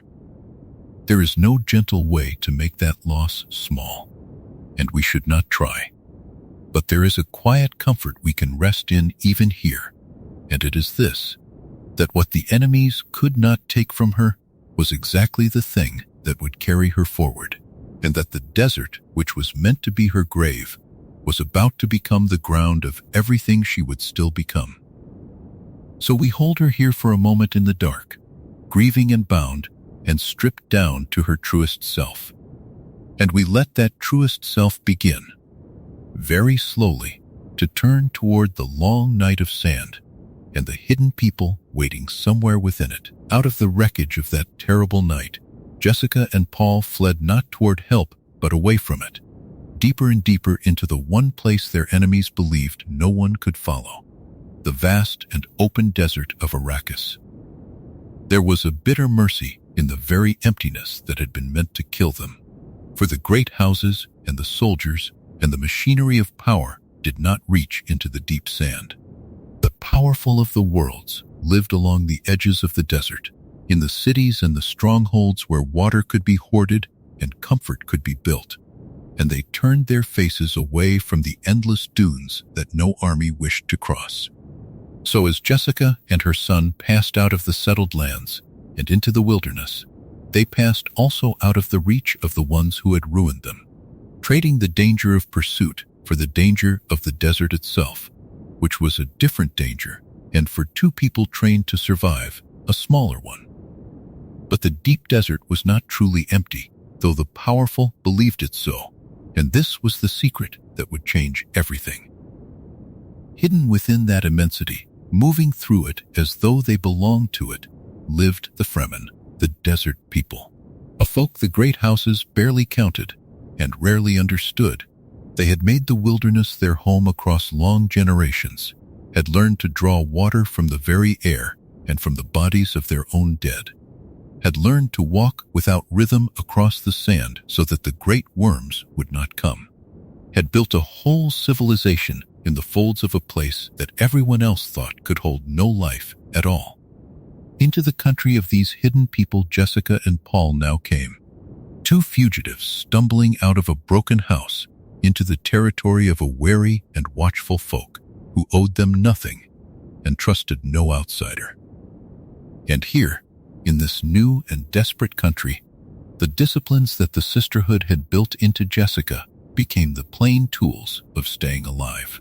The desert asked hard questions of anyone who entered it, and it asked them at once, without patience, and Jessica had answers that few outsiders could have offered. When fear rose in her, as it must have risen again and again, she could steady it, slowing her breath and loosening its grip, keeping her mind clear where a clouded mind would have led to a fatal misstep. When she met the Fremen and could not know whether they meant rescue or death, she could read them, catching the intention behind a guarded face, the truth behind a careful word, the small signs that told her how to move and when to be still. Everything the Order had folded into her across her long training was suddenly, in this bare place, worth more than any title or any house had ever been. There came a moment, as there was always going to come, when a challenge was offered, when the wariness of the desert people hardened into a test of strength. And here too Jessica was ready in a way that no one watching could have expected. The fighting art the Fremen would come to call the weirding way was hers, the strange and flowing discipline of combat that the sisterhood taught. And when a challenge came, she answered it not with the brute force the desert people knew, but with something faster and stranger and more precise. In a single swift passage, she showed the Fremen that this outsider woman, this stranger from the soft lands, was not soft at all. That she carried within her a mastery of the body that could meet and overturn a fighter far larger and far more at home in the sand than she was. It was not cruelty, and it was not display. It was the exact and measured use of a gift, offered at the one moment when only such a gift could open the door that needed opening. For that is what her disciplines did in the desert. They opened a door among a people who kept their doors closed. The Fremen did not welcome strangers, and they had every reason to leave two fugitives to the sand as their enemies had intended. And yet Jessica and Paul were not left. Something in the way the mother moved and answered and held herself, something in the mastery she showed and the calm she carried, spoke to the desert people in a language older than words, and it made them pause, and it made them look again, and it made them consider that these two might be more than they appeared. The weirding way and the voice and the steady reading of intention were not only weapons of survival, they were keys, and they turned in the locks of a wary people, and a way began to open where there should have been no way at all. We can rest for a moment in the strange turning of it, the way the desert gave back to Jessica the truest shape of herself. In the great house, she had been the Duke's lady, gracious and calm, and the depth of her training had been folded out of sight behind her stillness, so that few who lived beside her ever guessed what she truly was. The desert had no use for that gentle disguise. It stripped away the titles and the manners and the soft outward life, and it left the instrument beneath, bare and plain and suddenly essential, and that instrument was enough. The very thing that the settled worlds had never fully seen in her became, in the wilderness, the whole basis of her survival and her son's survival, and the emptiness that was meant to erase them became instead the place where the deepest truth of Jessica was finally free to show itself. There is a quiet dignity in this passage of her story that we can hold softly as we drift. A woman who had lost everything, her love and her house and her ordered world, walked into the harshest place in all the worlds with only her training and her will and a frightened boy at her side. And she did not merely endure it. She met it on its own terms and answered it in its own hard language. And she turned a wilderness of enemies into a country where a door could open. She did this not by luck and not by the mercy of others, but by being, all the way down, exactly what the sisterhood had made her, and by turning that making toward the keeping alive of the child she had chosen and the future she still carried. The desert tested her at once and without patience, and she passed the test, breath by steadied breath, reading and moving and answering, until the hidden people who might have left her to die began instead to make a small and cautious room for her among them. So we leave her here at the threshold of a new life she could not yet see the shape of, standing among the Fremen, with her son beside her, and the vast desert stretching away on every side, no longer a fugitive fleeing into emptiness, but a stranger being slowly, warily taken in. The powerful of the worlds believed they had thrown her away, believed the sand had swallowed her and her boy without a trace. They did not know that she had walked out of their reach and into the country of a people who would one day be her people, that the disciplines they had underestimated had carried her through the very death they arranged, that the door had opened. We let that gentle turning settle now, the mother and the son passing out of the reach of ruin and into the folds of the hidden sand, alive, watchful, and quietly ready for whatever the desert still had to give them, and we let ourselves drift down alongside them into the deep and patient dark. Deep in the desert, far from any court or council, the Fremen kept a secret that they did not speak of lightly, a secret that lived at the very center of their inner life and touched everything they believed about death and memory and the continuing of their people. It was a substance, though to call it only a substance is to miss almost everything that mattered about it, and it was drawn from a young sandworm in the moment of its drowning, gathered by hands that knew exactly what they were doing and exactly how much the doing cost. The Fremen called it the water of life, and the name was not a poem or a flourish, but a plain and heavy truth. For the same drops that could kill a person outright could also, in the rarest of cases, open a door that no ordinary living could ever open. To understand what Jessica had been carried toward, we have to sit for a while with the strangeness of this thing and let ourselves feel how far it was from anything the great houses or the sisterhood far away could have made in their laboratories. A sandworm, in its smallest and youngest form, was taken and drowned, and the liquid that came out of it in that drowning was a poison so concentrated and so hostile to the body that nearly everyone who swallowed it died, and died quickly, their flesh unable to hold or answer what had entered them. There was no gentleness in the raw substance, no mercy folded into it, only a fierce and total challenge to the living body, a demand that the drinker either transform it from within or be undone by it. And so it was not offered casually, and it was not a rite of celebration or of welcome, and no one drank it to prove courage or to mark a passage in the ordinary way. It was reserved, held back, guarded, brought out only when the tribe had need of the one thing it could give when it did not kill, and that one thing was the making of a Reverend Mother. For the Fremen, exactly as for the distant sisterhood whose blood and training Jessica carried, a Reverend Mother was a woman who had taken this poison into herself and had not been killed by it, a woman who had changed it inside her own flesh and had come out the other side carrying something vast and quiet behind her eyes. The Fremen had such a woman already, their own Reverend Mother, and she was very old, older than the Sayach could easily afford, and she had carried the weight of the tribe's remembered lives for longer than most people live at all. In her body and behind her stillness were folded the memories of the women who had gone before her, a long ranked line of mothers reaching back into the deep past of the people, and she held them the way one holds a great and fragile inheritance, knowing that she could not hold it forever. The hour was coming, as it always came, when she would need to pass that inheritance forward, to pour those gathered lives into another vessel who could receive them without shattering, and for that she needed one who could take the water of life and live.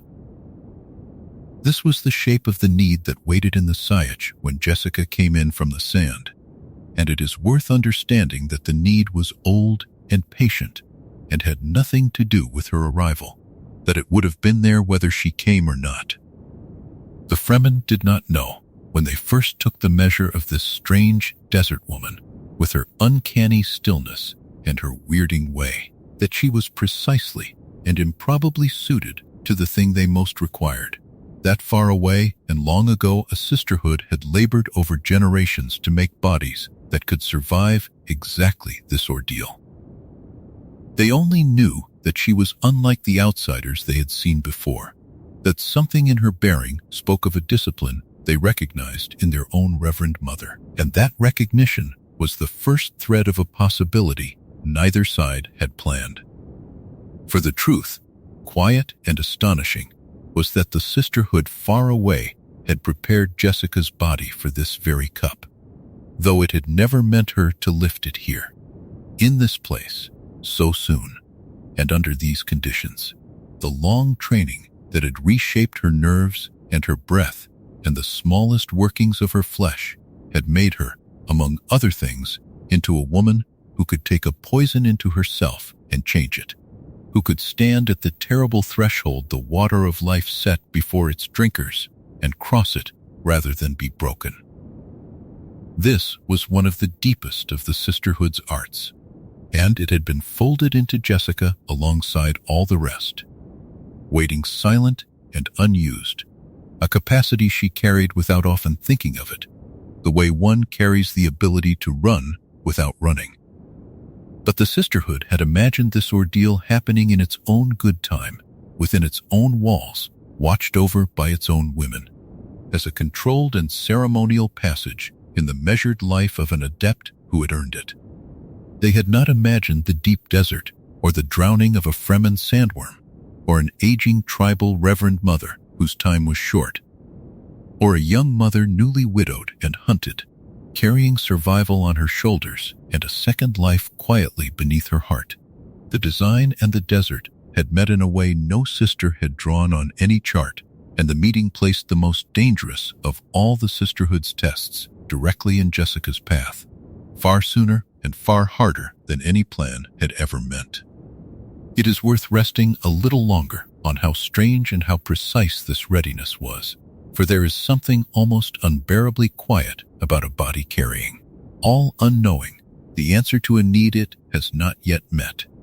Jessica had lived her whole life with this capacity folded silent inside her, never once called upon to prove it, never once even fully aware of how near it lay. And now the desert had drawn her toward the single place in all the known worlds where that hidden readiness would be asked to show itself. The sisterhood had built the lock and the key into the same woman across long labor and long patience. And then the desert, which knew nothing of their plans, had brought the lock and the key together in a way the sisterhood had never charted. There is a kind of order in this that no one designed, a meeting of long preparation and sudden need that feels almost like the turning of some larger wheel, and Jessica, calm and watchful, stood near its center without yet knowing it. We should also sit with what the water of life meant to the Fremen themselves, beyond its danger and its rare gift. For to them, it was woven into the whole understanding of who they were and how their people continued across the harsh unspooling of the years. It was not a thing apart from their lives, but a thing at the very root of them, tied to the great worms they revered and feared, tied to the memory of their dead, tied to the unbroken thread of remembered lives that ran through their Reverend Mothers and held the tribe together against the erasing sand. To drink it and survive was to become a keeper of that thread, a living vessel of the people's continuance, and so the cup carried not only the weight of death, but the weight of an entire people's memory and hope. And neither weight was small.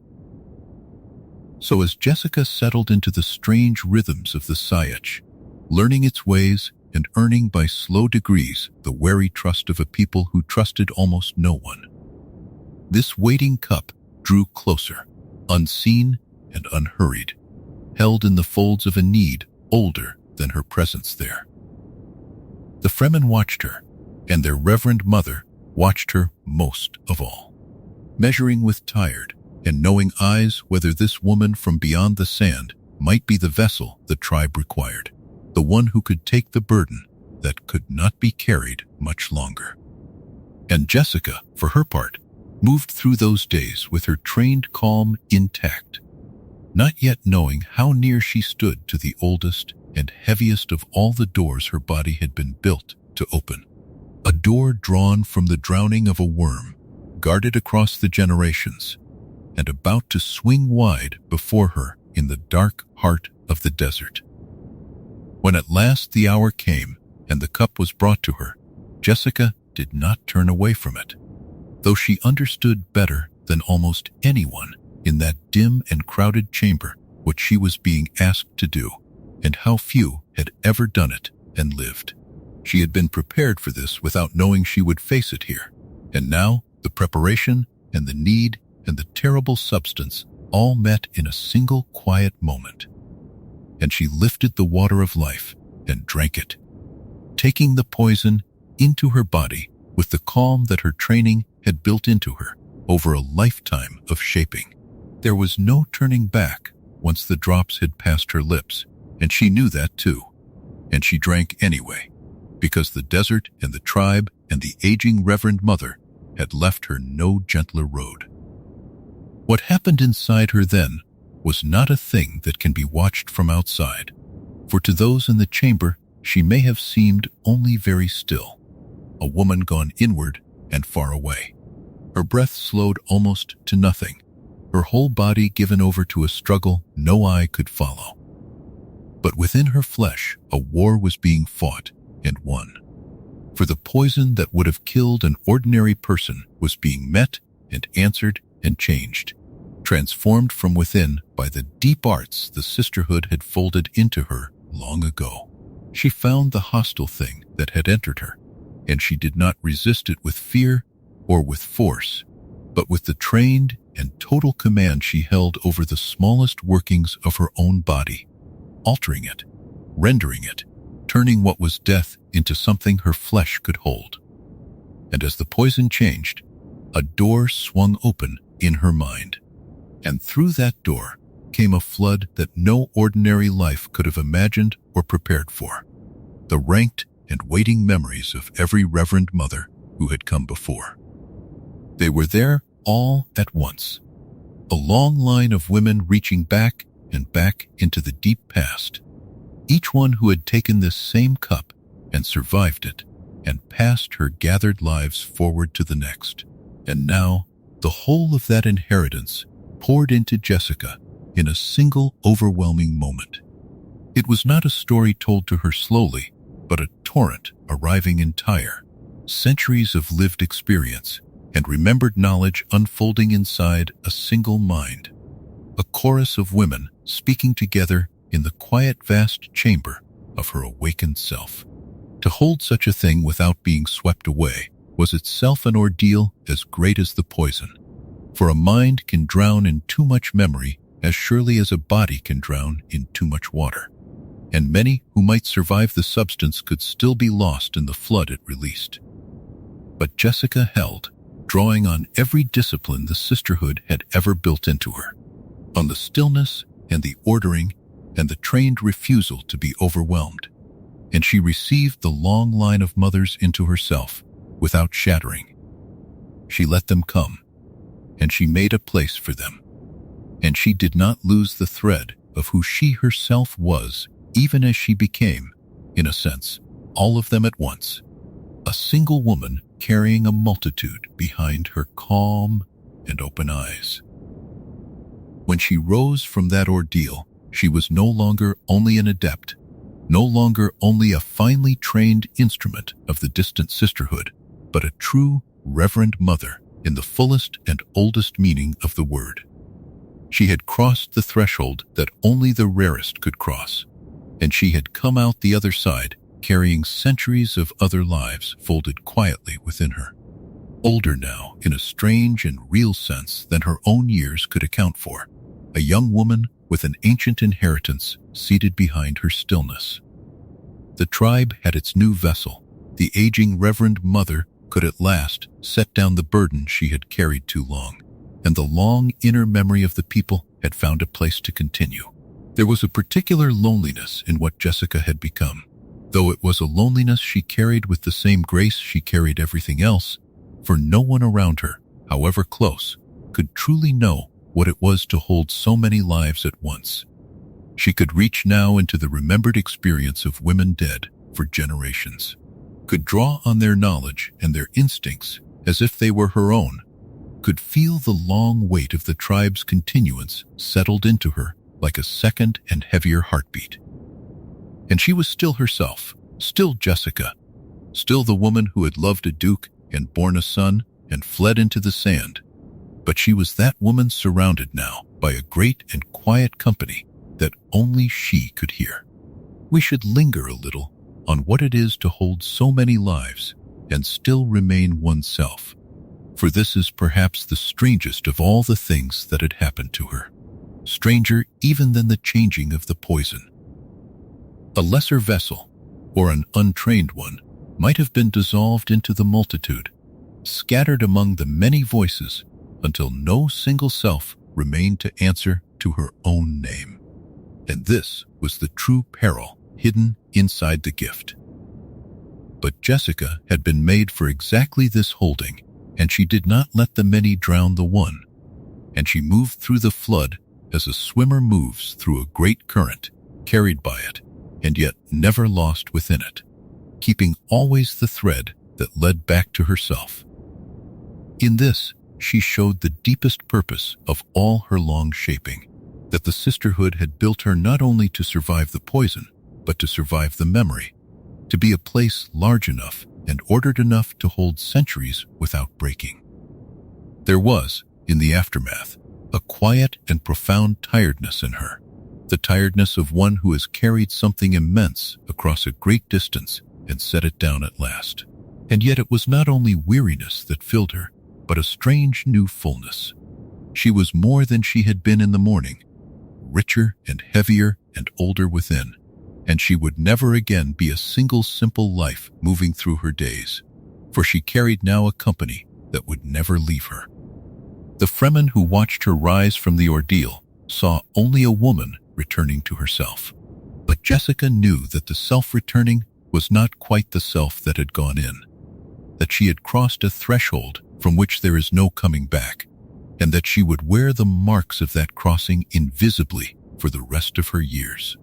This was the deepest thing the sisterhood had ever made her capable of, and it had come to fruition not within their walls, and not by their design, but in the heart of the desert, among a people they had never planned to serve, at an hour they had never chosen.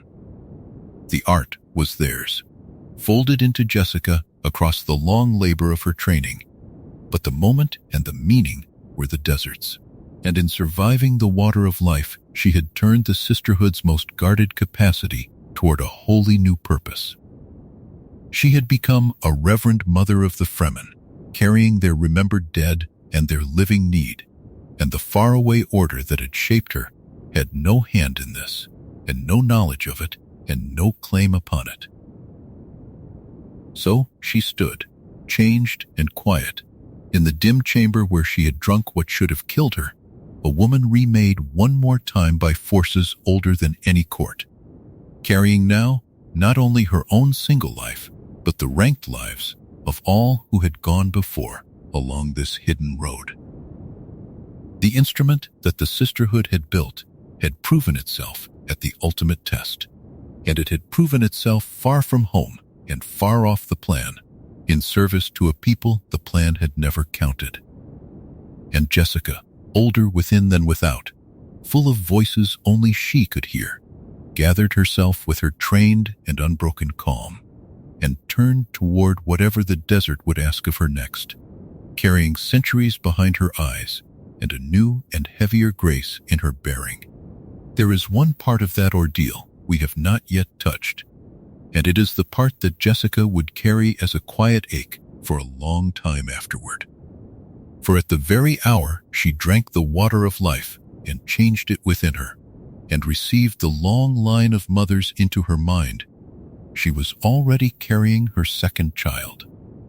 The daughter she bore was not yet born, was still curled small and unfinished in the warm dark beneath Jessica's heart, and when the flood of transformation and memory swept through the mother's body, it did not stop at the edges of her own life.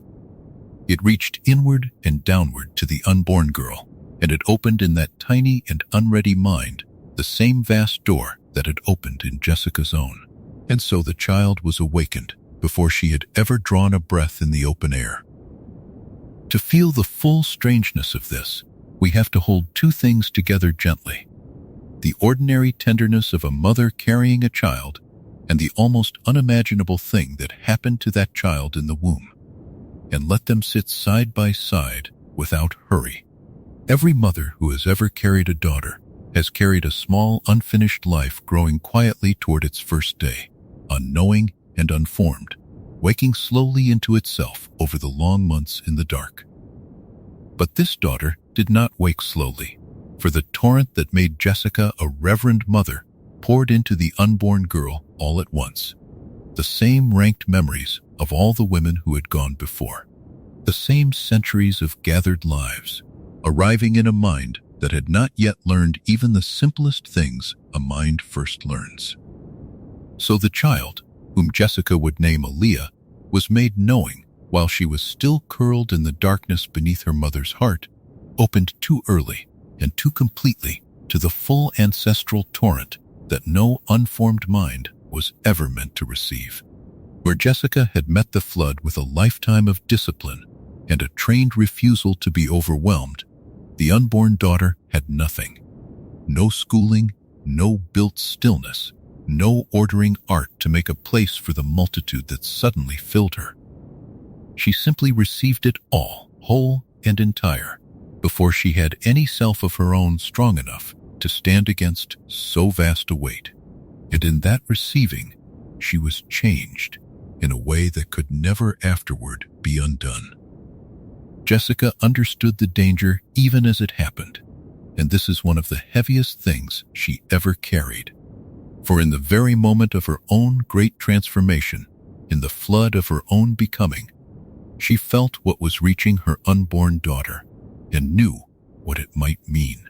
She knew, with the deep knowledge the sisterhood had built into her, and the newer knowledge the ranked mothers now gave her, that a mind so young and so unready might not be able to hold so vast a weight, that to be awakened before birth was a thing outside all the careful teaching she had ever received.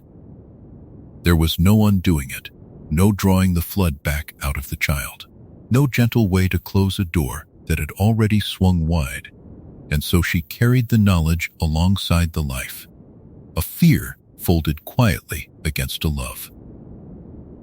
And she carried it not for a moment, but for the rest of the pregnancy, through all the long remaining months, feeling the child grow within her, and knowing that this child was unlike any other child ever carried.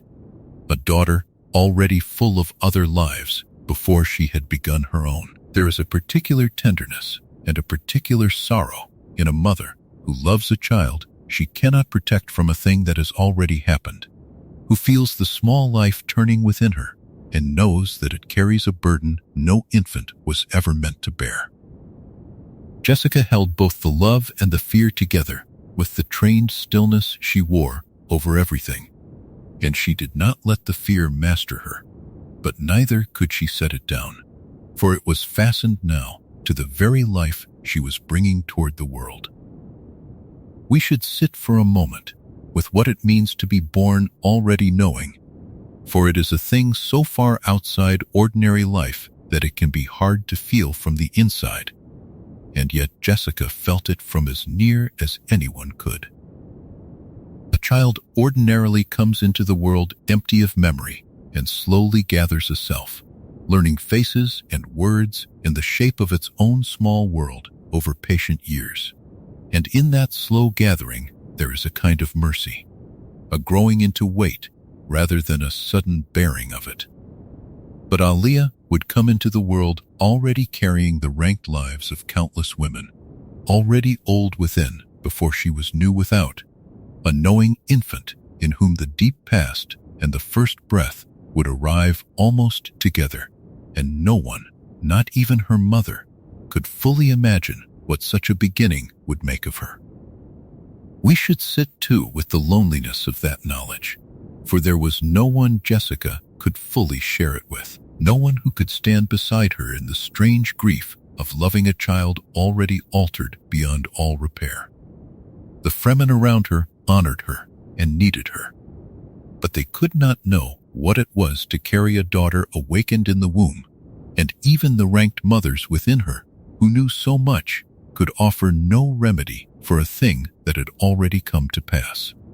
She held it alone, as she held so much alone, folding the knowledge into the same quiet place where she kept all her heaviest truths, and she let no one see how the fear moved beneath her calm.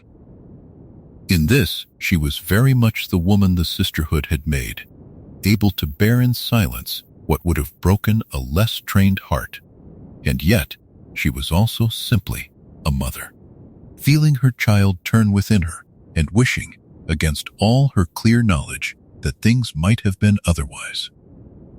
There is a tenderness in imagining those long remaining months, the ordinary and the extraordinary, braided together in a single body. For Jessica went about the daily business of survival in the sietch while carrying this secret and singular life. She ate and rested and learned the ways of the desert people. She took up her place among them.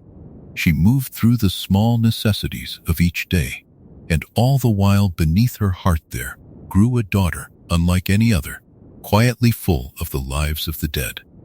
The plainness of the days and the enormity of what she carried lived side by side without contradiction. The way great things often hide inside small and ordinary hours, and Jessica held them both with the same unbroken grace. Jessica did not pretend to herself that all would be well, for she was too honestly trained for comfortable illusions, and she saw clearly that awakening a mind before birth was a step into territory the sisterhood itself regarded with unease. Yet she also loved this daughter wholly, as she loved her son, and she resolved to carry the child to birth and to stand by whatever the child became, holding the fear without letting it curdle into rejection of the small life that had done nothing but be present at the wrong and overwhelming hour. The love and the dread grew together through the months, twined and inseparable, and Jessica bore them both with the same quiet grace she had always worn, a woman carrying a knowing child through the long desert dark. So the second of Jessica's extraordinary children was shaped before ever she was seen, marked by the same flood that had remade the mother, awakened in the womb by the water of life, and made knowing in the darkness beneath a heart that both loved and feared her. And Jessica went forward through the remaining months of that strange pregnancy, carrying not only a life, but a foreknowledge. Not only a daughter, but a question no one could answer, waiting with trained patience and quiet ache for the day this ancient newborn would open her eyes upon the world she had entered already full of the lives of those long gone. Having survived the water of life and become a Reverend Mother in the fullest sense, Jessica took up among the Fremen a place that was both sacred and central, the role they called Sayadina, the priestess and keeper of their rites. It was not a title given lightly, for the Sayadina stood at the inner heart of the Sietch's spiritual life, the woman who tended the ceremonies and held the observances and carried the meanings that bound the people together in the deep places where belief lives. And beyond even this, she took the deeper station of Reverend Mother of the Sietch, the woman to whom the tribe brought its remembered dead and its living questions, honored and needed, and, in the quiet way of such figures, a little feared as well. To understand what this meant, we have to see how much the Fremen inner life rested upon such a woman. For these were a people whose survival in a merciless land had made their beliefs precise and their rites essential, not ornament, but the very frame of how they endured. The one who kept those rites was no minor figure, but a still center around which much of the Sietch's inner order turned, the keeper of the tribe's continuing memory, the one who could reach into the long line of remembered mothers and draw up what the people needed to know. Into this place, Jessica now stepped, carrying the centuries she had received in her ordeal, and the Fremen brought to her the weight of their dead and the trouble of their living, laying both before her stillness as before a deep and trusted well. There is something worth pausing over in how completely Jessica filled this role, for she had come to it from outside, a woman of the great houses fleeing into the sand, and yet she took her place at the sacred center of a people not her own, as though a hidden door had opened onto exactly the room she was made to stand in. The disciplines the sisterhood had built into her over a lifetime, the trained stillness and the ordered mind, and the capacity to carry the ranked memories of the dead, were precisely the gifts this station required, and so the very training that had once served a distant plan now served the intimate needs of a desert tribe. Nothing of what she had been was wasted, and everything of it was turned toward a new and unforeseen use. For this is the quiet truth at the heart of Jessica's place among the Fremen, that in taking up the role of Sayadina and Reverend Mother, she did not lose herself, but rather found a new purpose for everything she already was. The sisterhood had shaped her to be an instrument of their long design, had folded into her body and mind capacities meant to serve a breeding plan reaching across 90 generations toward a single hoped-for figure. But here in the desert, those same capacities were bent toward a people the sisterhood had never planned to serve, toward the keeping of Fremen rights and the carrying of Fremen memory and the tending of Fremen belief. And in that bending, Jessica became something the plan had never imagined and could never have commanded. She became the woman the tribe came to in its deepest need, the keeper of the ceremonies that marked their passages, and the well of remembered wisdom they drew upon when the way was uncertain. When there were questions the ordinary knowledge of the Sietch could not answer, they were brought to her, and she could reach into the vast inheritance she carried and draw up the council of women dead for generations, offering the tribe not merely her own judgment, but the gathered judgment of a long line. And when the dead of the tribe needed to be received into the continuing memory, it was Jessica who held that threshold, the still figure at the center of the people's understanding of their own continuance across time. To hold such a place is to be honored, and Jessica was honored. But it is also to be set a little apart, and she was set apart as well. For one who carries the memories of the dead and keeps the sacred rites is never quite an ordinary member of the community she serves. There is an awe that gathers around such a figure, a mixture of reverence and unease. For the tribe knows that this woman holds things they cannot hold and reaches places they cannot reach. And that knowledge draws a quiet distance around her, even as it binds her to them more deeply than anyone.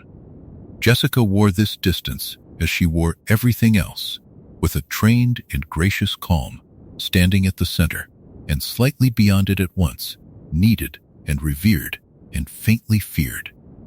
We should let ourselves rest a while in the particular quality of the days she now lived, for there is a slow and settled beauty in the life of one who has found the exact place her whole shaping prepared her to fill. The Sietch had its rhythms, the careful gathering and keeping of water, the movements of the people through the long heat and the cool of the desert night, the quiet observances that marked the turning of their inner year, and Jessica moved through all of it now as one who belonged.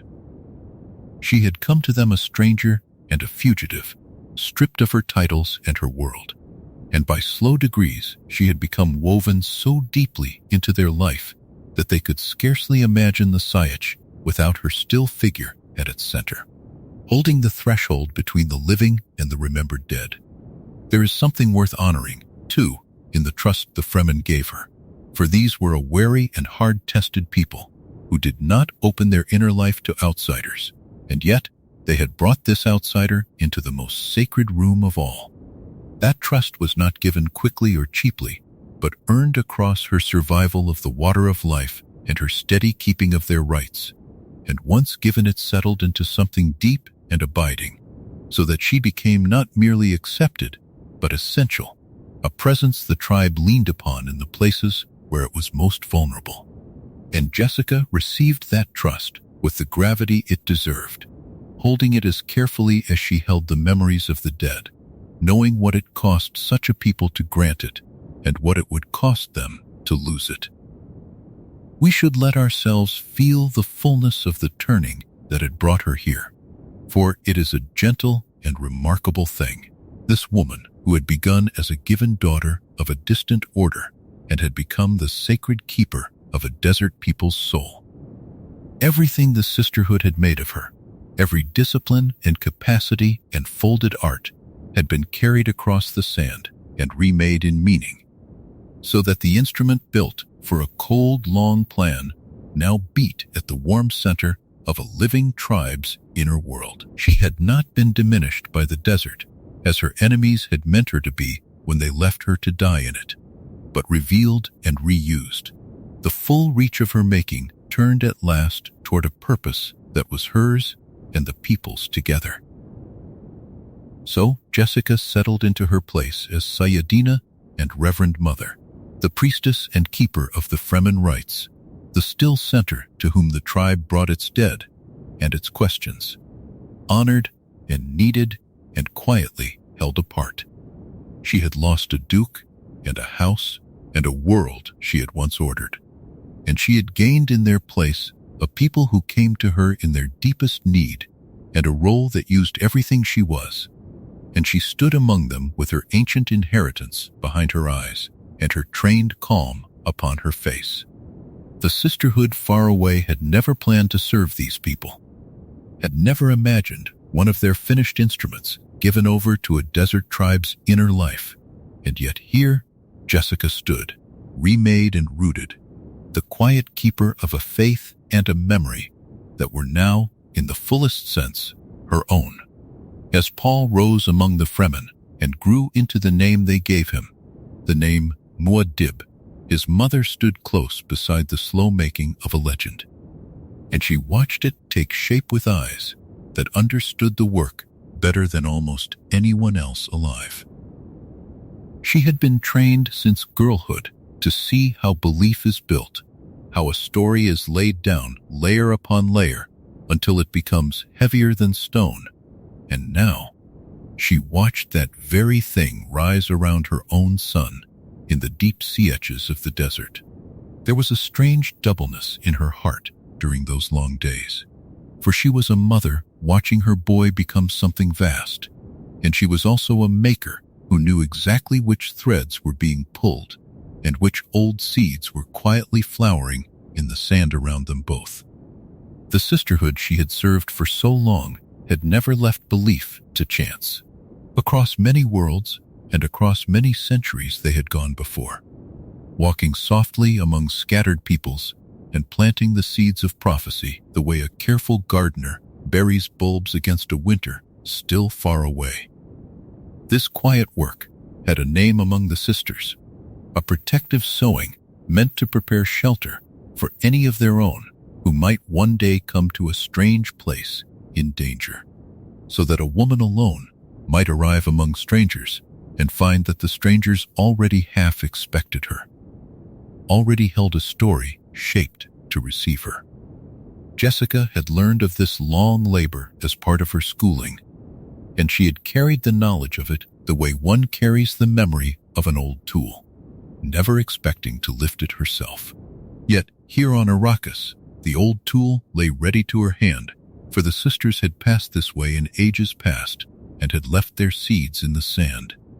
The Fremen carried within their faith the shape of a waited-for figure, a voice from the outer world who would come with a woman of the inner teaching at his side, a pair who would lead them toward a green and gentle future long promised and long deferred.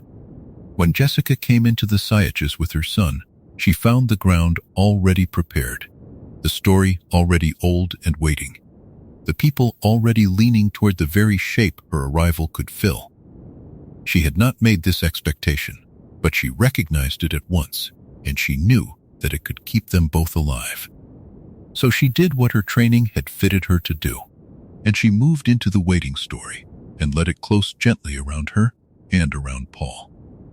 She spoke and carried herself in ways that answered the old prophecies point by point, not with lies exactly, but with a careful honoring of what the people already believed, letting each thing she did fall into a shape they had been taught to look for. She became, in their eyes, the figure the seeds had promised, the woman of hidden power who came beside the awaited one, and every small gesture she made settled deeper the certainty growing in the tribe that the long wait was ending at last. It was skilled work, and it was gentle work, and it frightened her even as her hands performed it with such quiet ease. The fear was real, and it lived beneath her calm. Jessica understood that a legend, once it begins to grow, does not stay the size a maker intends, for belief has a hunger of its own, and it feeds on hope and hardship together, until it swells past any single hand that first shaped it. She could feel that hunger stirring in the sietches, in the way the Fremen looked at her son, in the way their voices changed when they spoke his desert name, in the way old griefs and old longings poured themselves into the vessel he was becoming. She had helped light this fire because it warmed them and sheltered them, and she watched it climb, and she knew with a mother's dread and a strategist's clarity that it was beginning to reach beyond the small circle of the sietch towards something far larger and far less tender. There was a further truth that made her role stranger still. For Paul was not merely a figure fitted into a borrowed story, he was a mind opening into powers the sisterhood had bred toward for 90 generations. The seeded prophecies were meant to shelter an ordinary sister in an hour of need. But the young man they now gathered around was no ordinary thing, and Jessica alone stood at the meeting place of the two great currents. On one side ran the old protective myth planted by the sisters long ago, and on the other ran the real and rising strength of her son's awakening sight. And where these two currents met, they poured into one another and grew into a flood. She stood at that confluence as both witness and worker, feeding a fire that was already more than the sum of its kindling.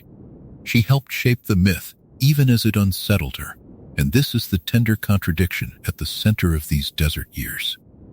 A mother wishes above all to keep her child safe, and Jessica knew that in the harsh country of the sietch, safety came wrapped in reverence, that the tribe would defend a promised one where it might have abandoned a stranger. So she tended the belief, because the belief was a wall around her son, and yet she could feel that the same wall was becoming a road that led her boy toward a destiny she could see only in fragments and did not fully wish to see at all. She was a mother and a maker at once, holding a warmth in her hands that soothed her people and might one day scorch the very worlds beyond the sand. In the quiet hours between the shaping and the watching, Jessica turned these things slowly in her mind, weighing what she had done. She had not planted the seeds, but she had chosen to let them grow, and she knew the choice carried weight. She might have tried to dampen the belief, to keep her son a smaller and safer thing, an ordinary young fighter of the tribe with an ordinary future. But the desert did not offer that mercy, and neither did the powers waking in Paul, and neither did the memory of the fire that had already taken Leto and Arakeen. So she chose the path of the maker, and she tended the legend, and she carried the knowledge that legends do not remember their makers with any gratitude, that they grow and they take and they go where they will. Around her the sietch changed day by quiet day, and she could measure the change in the faces of the people. Where once there had been a wary tolerance of two strangers from the fallen house, there grew now a settled and shining certainty, a sense that the long night of their people was drawing toward a dawn, and at the center of that certainty stood her son. Jessica had helped to place him there, stone by careful stone, and she looked upon her work with the divided heart that had become her constant companion, proud and afraid, tender and clear-eyed. A woman who loved a boy and understood exactly what the desert was making of him. She had stood at the making of many things in her life, but never at the making of something so large, and never at the making of something drawn from her own child. And so she kept her place at the heart of the sietch, tending the belief the way one tends a fire in a cold country, feeding it enough to keep it warm, and watching it climb higher than any hearth could hold. She was the mother of the one they now called a promised voice, and she was the maker who knew the old craft of legends, and she held these two truths together in the same still hands, neither of them canceling the other. In this, she was already more than the single word that had been fastened to her.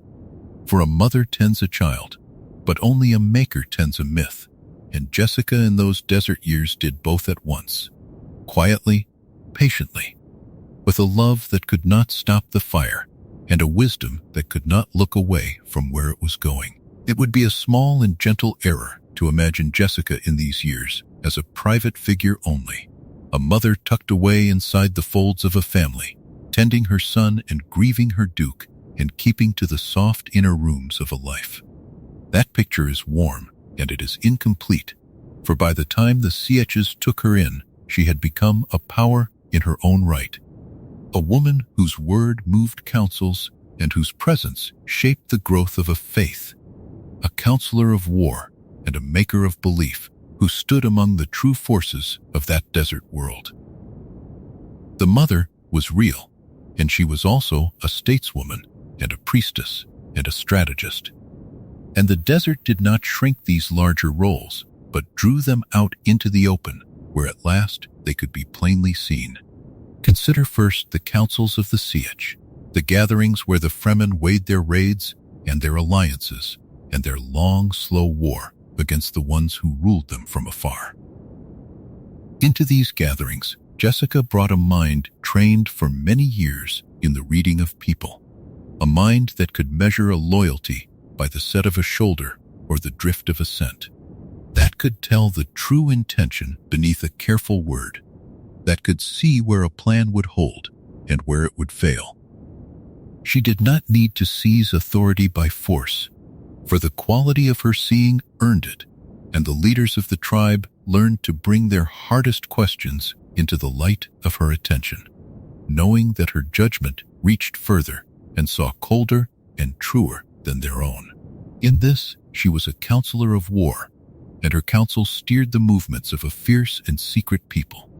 Yet her greater work, and the one that reached furthest into the future, was the shaping of belief. The Fremen carried within them a faith already old, a weave of prophecy and longing and desert hardship, and into this weave Jessica set her careful hands.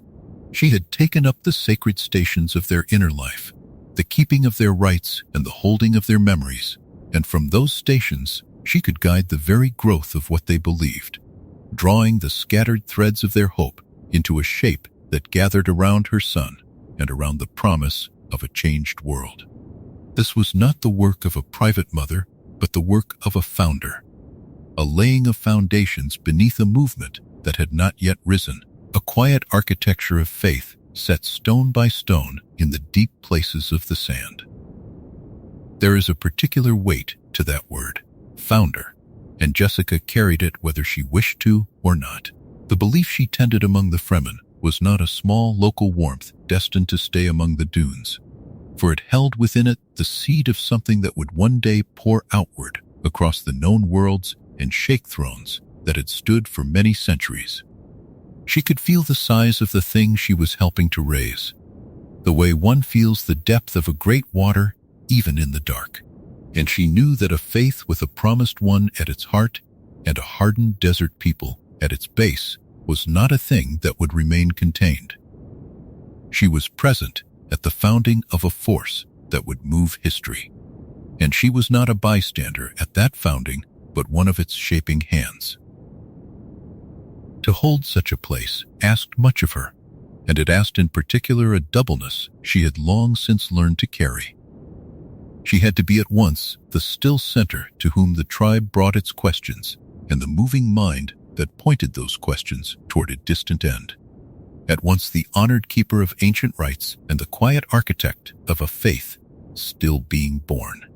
The Fremen saw the priestess, calm and sure and worthy of reverence, and they did not always see the strategist behind her stillness, weighing outcomes across years and worlds, guiding their belief the way a pilot guides a great vessel through narrow water. Both were real, and neither was a mask over the other, for Jessica had long ago stopped dividing herself into a true self and a performed one. And she moved through these roles as a single whole. The desert, which had stripped her of her titles and her house, and the ordered world she had built at Leto's side, gave back in their place this fuller and starker revelation of what she had always been.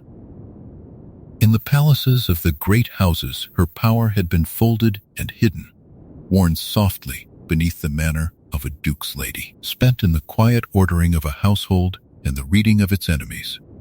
The sand had no use for such folding, and it burned away the softer coverings and left the instrument bare, and in that bareness her true reach became plain. to the Fremen and to herself alike.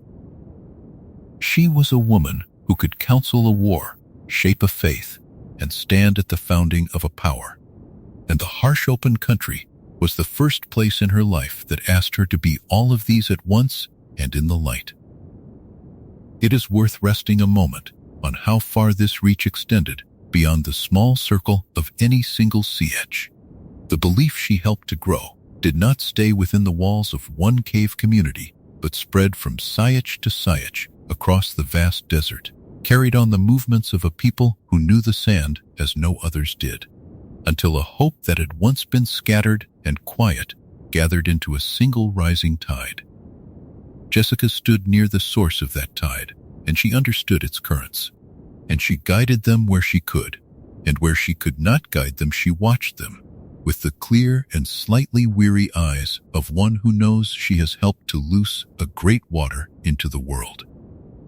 The founding presence she carried was not a thing of one place, but of a whole movement, and the movement was already reaching toward the edges of the known. None of this made her less a mother, and that is the tender heart of the matter. The counselor of war was also the woman who had carried Paul in her body. The shaper of faith was also the one who had taught him his first stillness. The founder of a rising power was also the mother who worried over her children in the dark hours.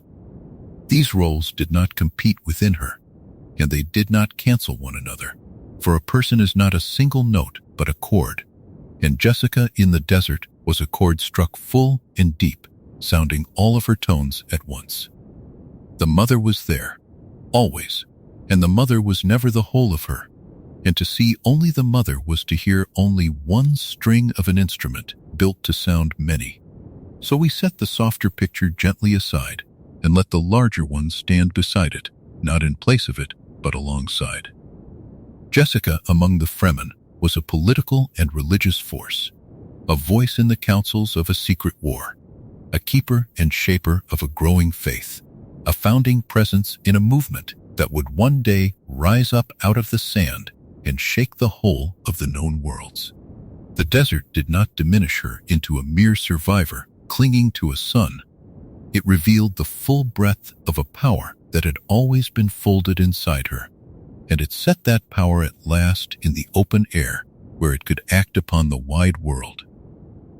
She had come to the sand as a fugitive, with nothing but her training and her will, and the sand had answered by showing her, and everyone around her, exactly how much that training and that will could move. None of what Jessica became came to her without cost, and it is right, now, in the low and quiet hours, to sit for a while with the prices she paid and carried. She was a woman of great trained stillness, and that stillness could make her griefs invisible to those around her, for she did not weep loudly or break in the sight of others, and so it would be easy to imagine that the losses passed over her lightly. They did not. Behind the calm surface she bore a weight that few could guess at, a gathering of sorrows folded away with the same discipline she used to fold away fear. And to understand her fully, we must be willing to feel, gently, the ache she kept so carefully hidden.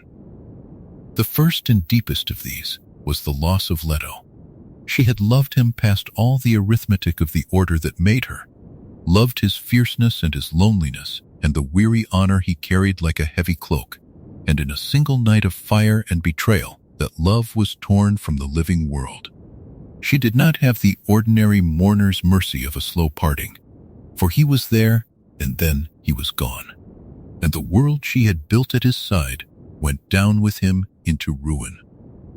She carried his absence into the desert, and she carried it through every council and every rite, and every long day among the Fremen, a hollow place shaped exactly like the man she had chosen over the plan, and no title she gained, and no power she grew, ever filled it.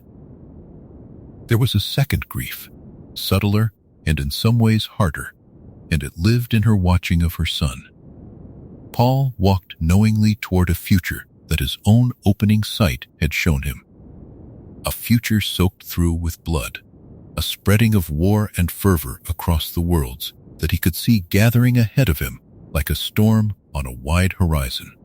A mother's oldest wish is to spare her child pain, and Jessica had to stand beside a son who saw his own terrible road and stepped onto it with his eyes open, and she could not turn him from it, and part of her understood that it could not be turned. To love someone and to watch them walk clear-eyed toward suffering, and to know that your own choices helped set their feet upon that path, is a particular sorrow, and Jessica held it without flinching and without relief, for she knew her own hand was in it, and this was perhaps the sharpest edge of all. She had brought the powers of the sisterhood into her son through her secret teaching. She had helped the desert legend rise around him. She had chosen long before to give Leto a boy instead of the girl the Order wanted. And each of these choices, warm and loving in its moment, had helped to set the storm in motion. She did not pretend to herself that she was only a bystander to Paul's fate, for she had been trained too well in seeing to hide from her own part in things. She had loved, and she had chosen, and the choices had grown into consequences far larger than the love that first made them. And she carried the knowledge of that growth with a clear and unflinching honesty. Then there was Alia, and the ache of a daughter awakened too soon. When Jessica drank the water of life, the flood of it had reached the child unborn within her, opening that small, curled mind to the full torrent of ancestral memory long before any mind should bear such a weight. Jessica had felt it happen, had known in the moment what was being done, and been unable to prevent it, and she had carried through the rest of that pregnancy the quiet dread of what she had loosed into her daughter. She loved Alia, and she feared for her, and the two feelings were braided together and could not be pulled apart, for the same event that gave the girl her strangeness had also placed a shadow over her from before her first breath.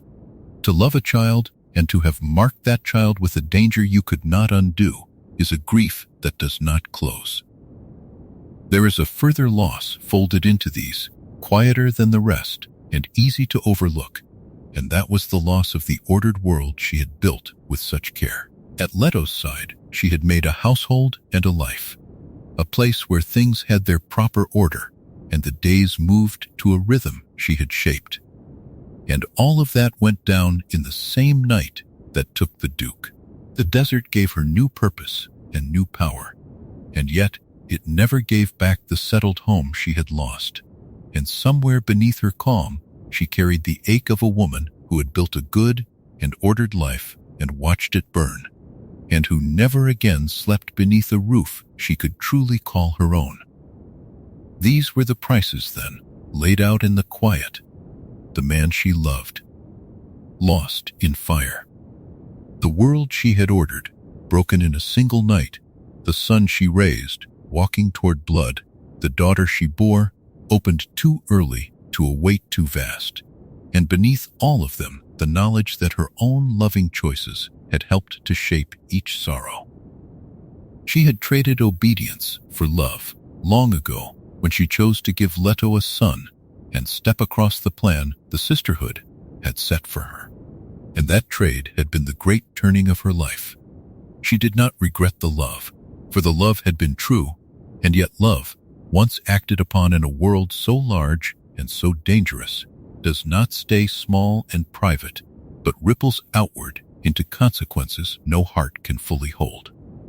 She had wanted a warm and human thing, and she had received in return a family remade into legend. That is the strange shape of what her love bought her. She had wanted an ordinary bond, a duke to love and children to raise, and a household to order. The plain and human happiness that any woman might wish for.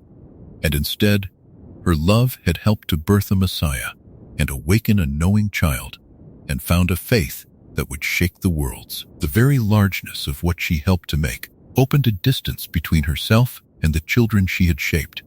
For a son becoming a prophet grows beyond the reach of a mother's arms, and a daughter carrying centuries of memory is never wholly a child to be held. She had reached for the intimate and had been given the immense, and the immense, for all its grandeur, is a lonely country. And she bore it, all of it, with the same trained stillness she had worn on the very first day she came as a young woman into the house of the Atreides. This is not to say the stillness meant she felt nothing, for the opposite is true, and the stillness was the vessel that let her feel everything without being shattered by it. The discipline the sisterhood had built into her, meant to serve their long, cold designs, became in the end the thing that let her carry a private mountain of grief and go on standing, go on counseling, go on tending the fire and the faith and the children. Her calm was not a wall against feeling, but a way of holding feeling that would have broken a less trained heart. And in that quiet strength there was a kind of grace.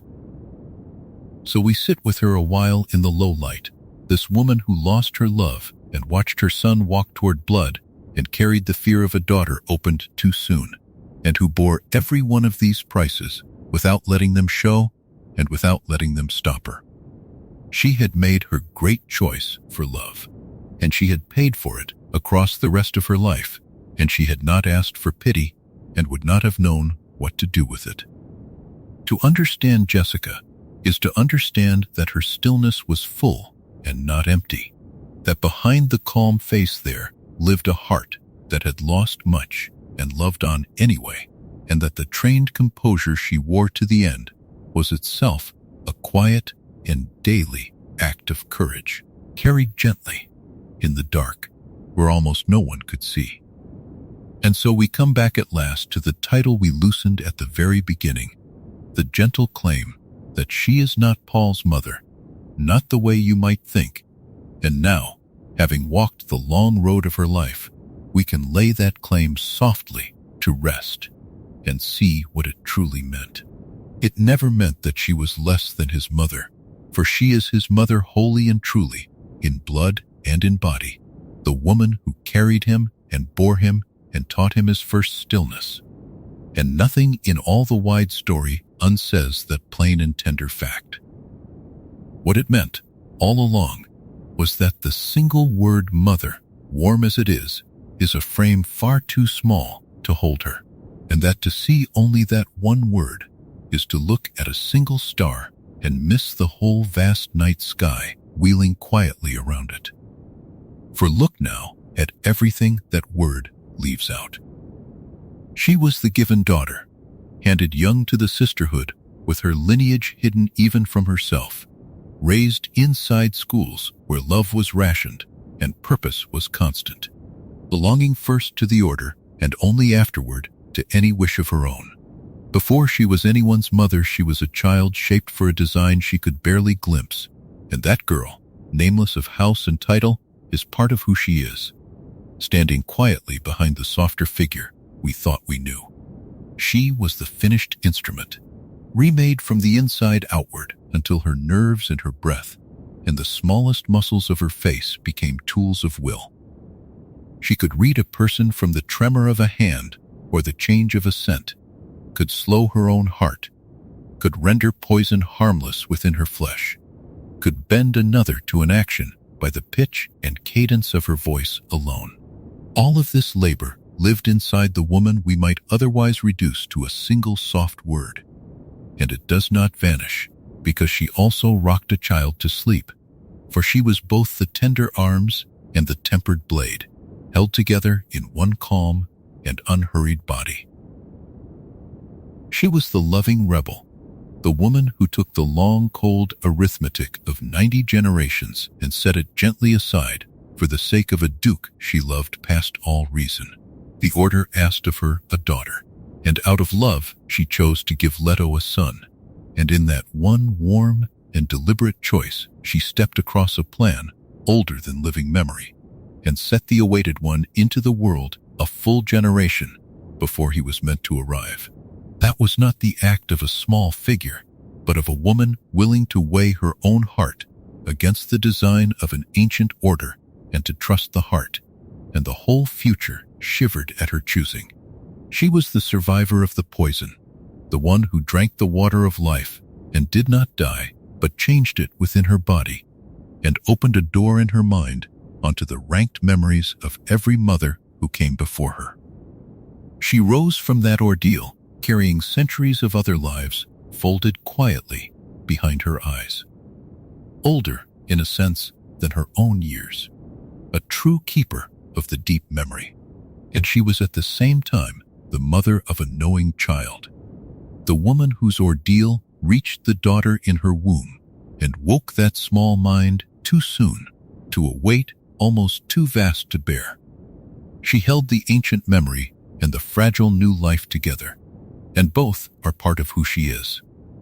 She was the priestess and the keeper of rites, the still center to whom a whole desert people brought their dead memories and their living questions, honored and a little feared. And she was the quiet founder of a faith and a power, a counselor of war and a shaper of belief, a founding presence in a movement that would rise up out of the sand to shake the whole of the known worlds. She was the maker who tended the legend of her own son with hands that knew exactly what they were doing, feeding a fire that warmed her people and would one day reach far beyond any hand that first shaped it. Set all of these beside the word mother, and you begin to feel the true weight of the title we loosened at the start. It was never a denial and never a diminishment, but an invitation, a soft opening of the door. A way of saying, look wider, look longer, look at the whole of her, and not only at the nearest and gentlest part. The word mother is not too much for Jessica, for she earned every warmth it carries. And yet, the word mother is simply not enough. For a single word cannot hold a given daughter, and a finished instrument, and a loving rebel, and a survivor of poison, and a priestess, and a founder all at once. She overflows the word, kindly and completely, the way a great water overflows a small vessel set beneath it. Think for a moment of how rare it is to hold so many lives inside a single life. Most of us move through the world wearing one shape or two, a handful of roles that fit together easily, and ask little of us beyond themselves, and we would be tired past bearing by the weight of even half of what she carried. Jessica held them all, the trained adept and the loving woman, the survivor and the founder, the keeper of ancient memory and the mother of small children, and she held them without letting any one of them tear the others apart. That is a kind of strength we do not often name. The strength not of force, but of holding.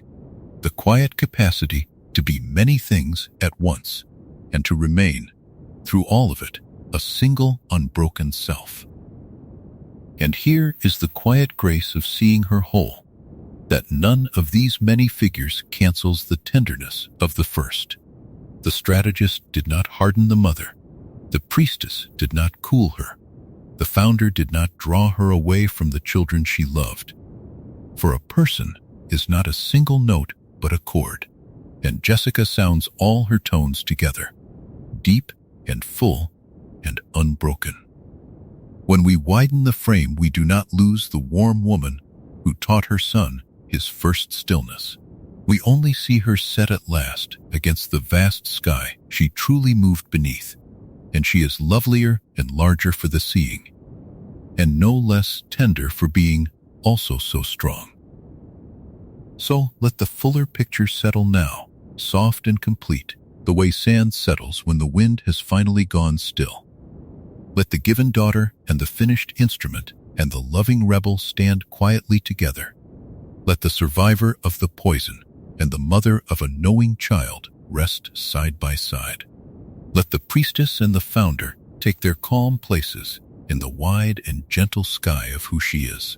There is nothing here to solve and nothing here to fear, only a woman seen at last in her whole depth, and the seeing of her is a kind of peace, a settling of many pieces into one calm and unhurried whole. We began by loosening a single word and letting it float free, and now, having walked the long, slow road of her life, We let all the pieces drift back down into place, softer than they lifted, easier than they moved before. The frame is wide now, and the picture within it is full, and there is nothing left to reach for, and nothing left to hold too tightly. She was so very much more than the one word we started with, and that fuller truth is a quiet and comfortable thing to carry, warm as a low fire, steady as the deep desert night. Let it rest lightly upon you now, this fuller and gentler knowing of who she was, and let your own breath slow to match the calm of it. And let everything grow soft and dim and unhurried as the long telling comes gently to its close. And let yourself sink slowly, easily, down toward the deep and quiet rest that has been waiting for you all along. We have wandered a long and gentle way together tonight, from a girl given young to a secret sisterhood, through the long years of her shaping, past the order she was handed and the quiet love that undid it, out across the burning sand and down into the deep desert, through the poison that should have killed her, and the memories of 100 lives that woke inside her instead, and on to the priestess and the founder and the mother of a knowing child. Along the way, the single small word we began with, the word mother, grew wide enough to hold an adept, a lover, a rebel, a survivor, and a quiet power at the heart of a faith, and we saw that she was never less than her titles, but always, softly more. There is nothing left now that you must remember. You may let every name and every place loosen its hold and drift away like sand slipping between open fingers. The desert is quiet, the night is wide and cool, and there is nowhere you need to be and nothing you need to carry. Let your breath grow slow and even. Let the last small tensions in your body melt down into the warmth beneath you. And let the sound of these words fade into a gentle hush that asks nothing of you at all. Good night. Whenever you wish to return, the dunes will be here, patient and unhurried, ready to carry you softly back down toward rest.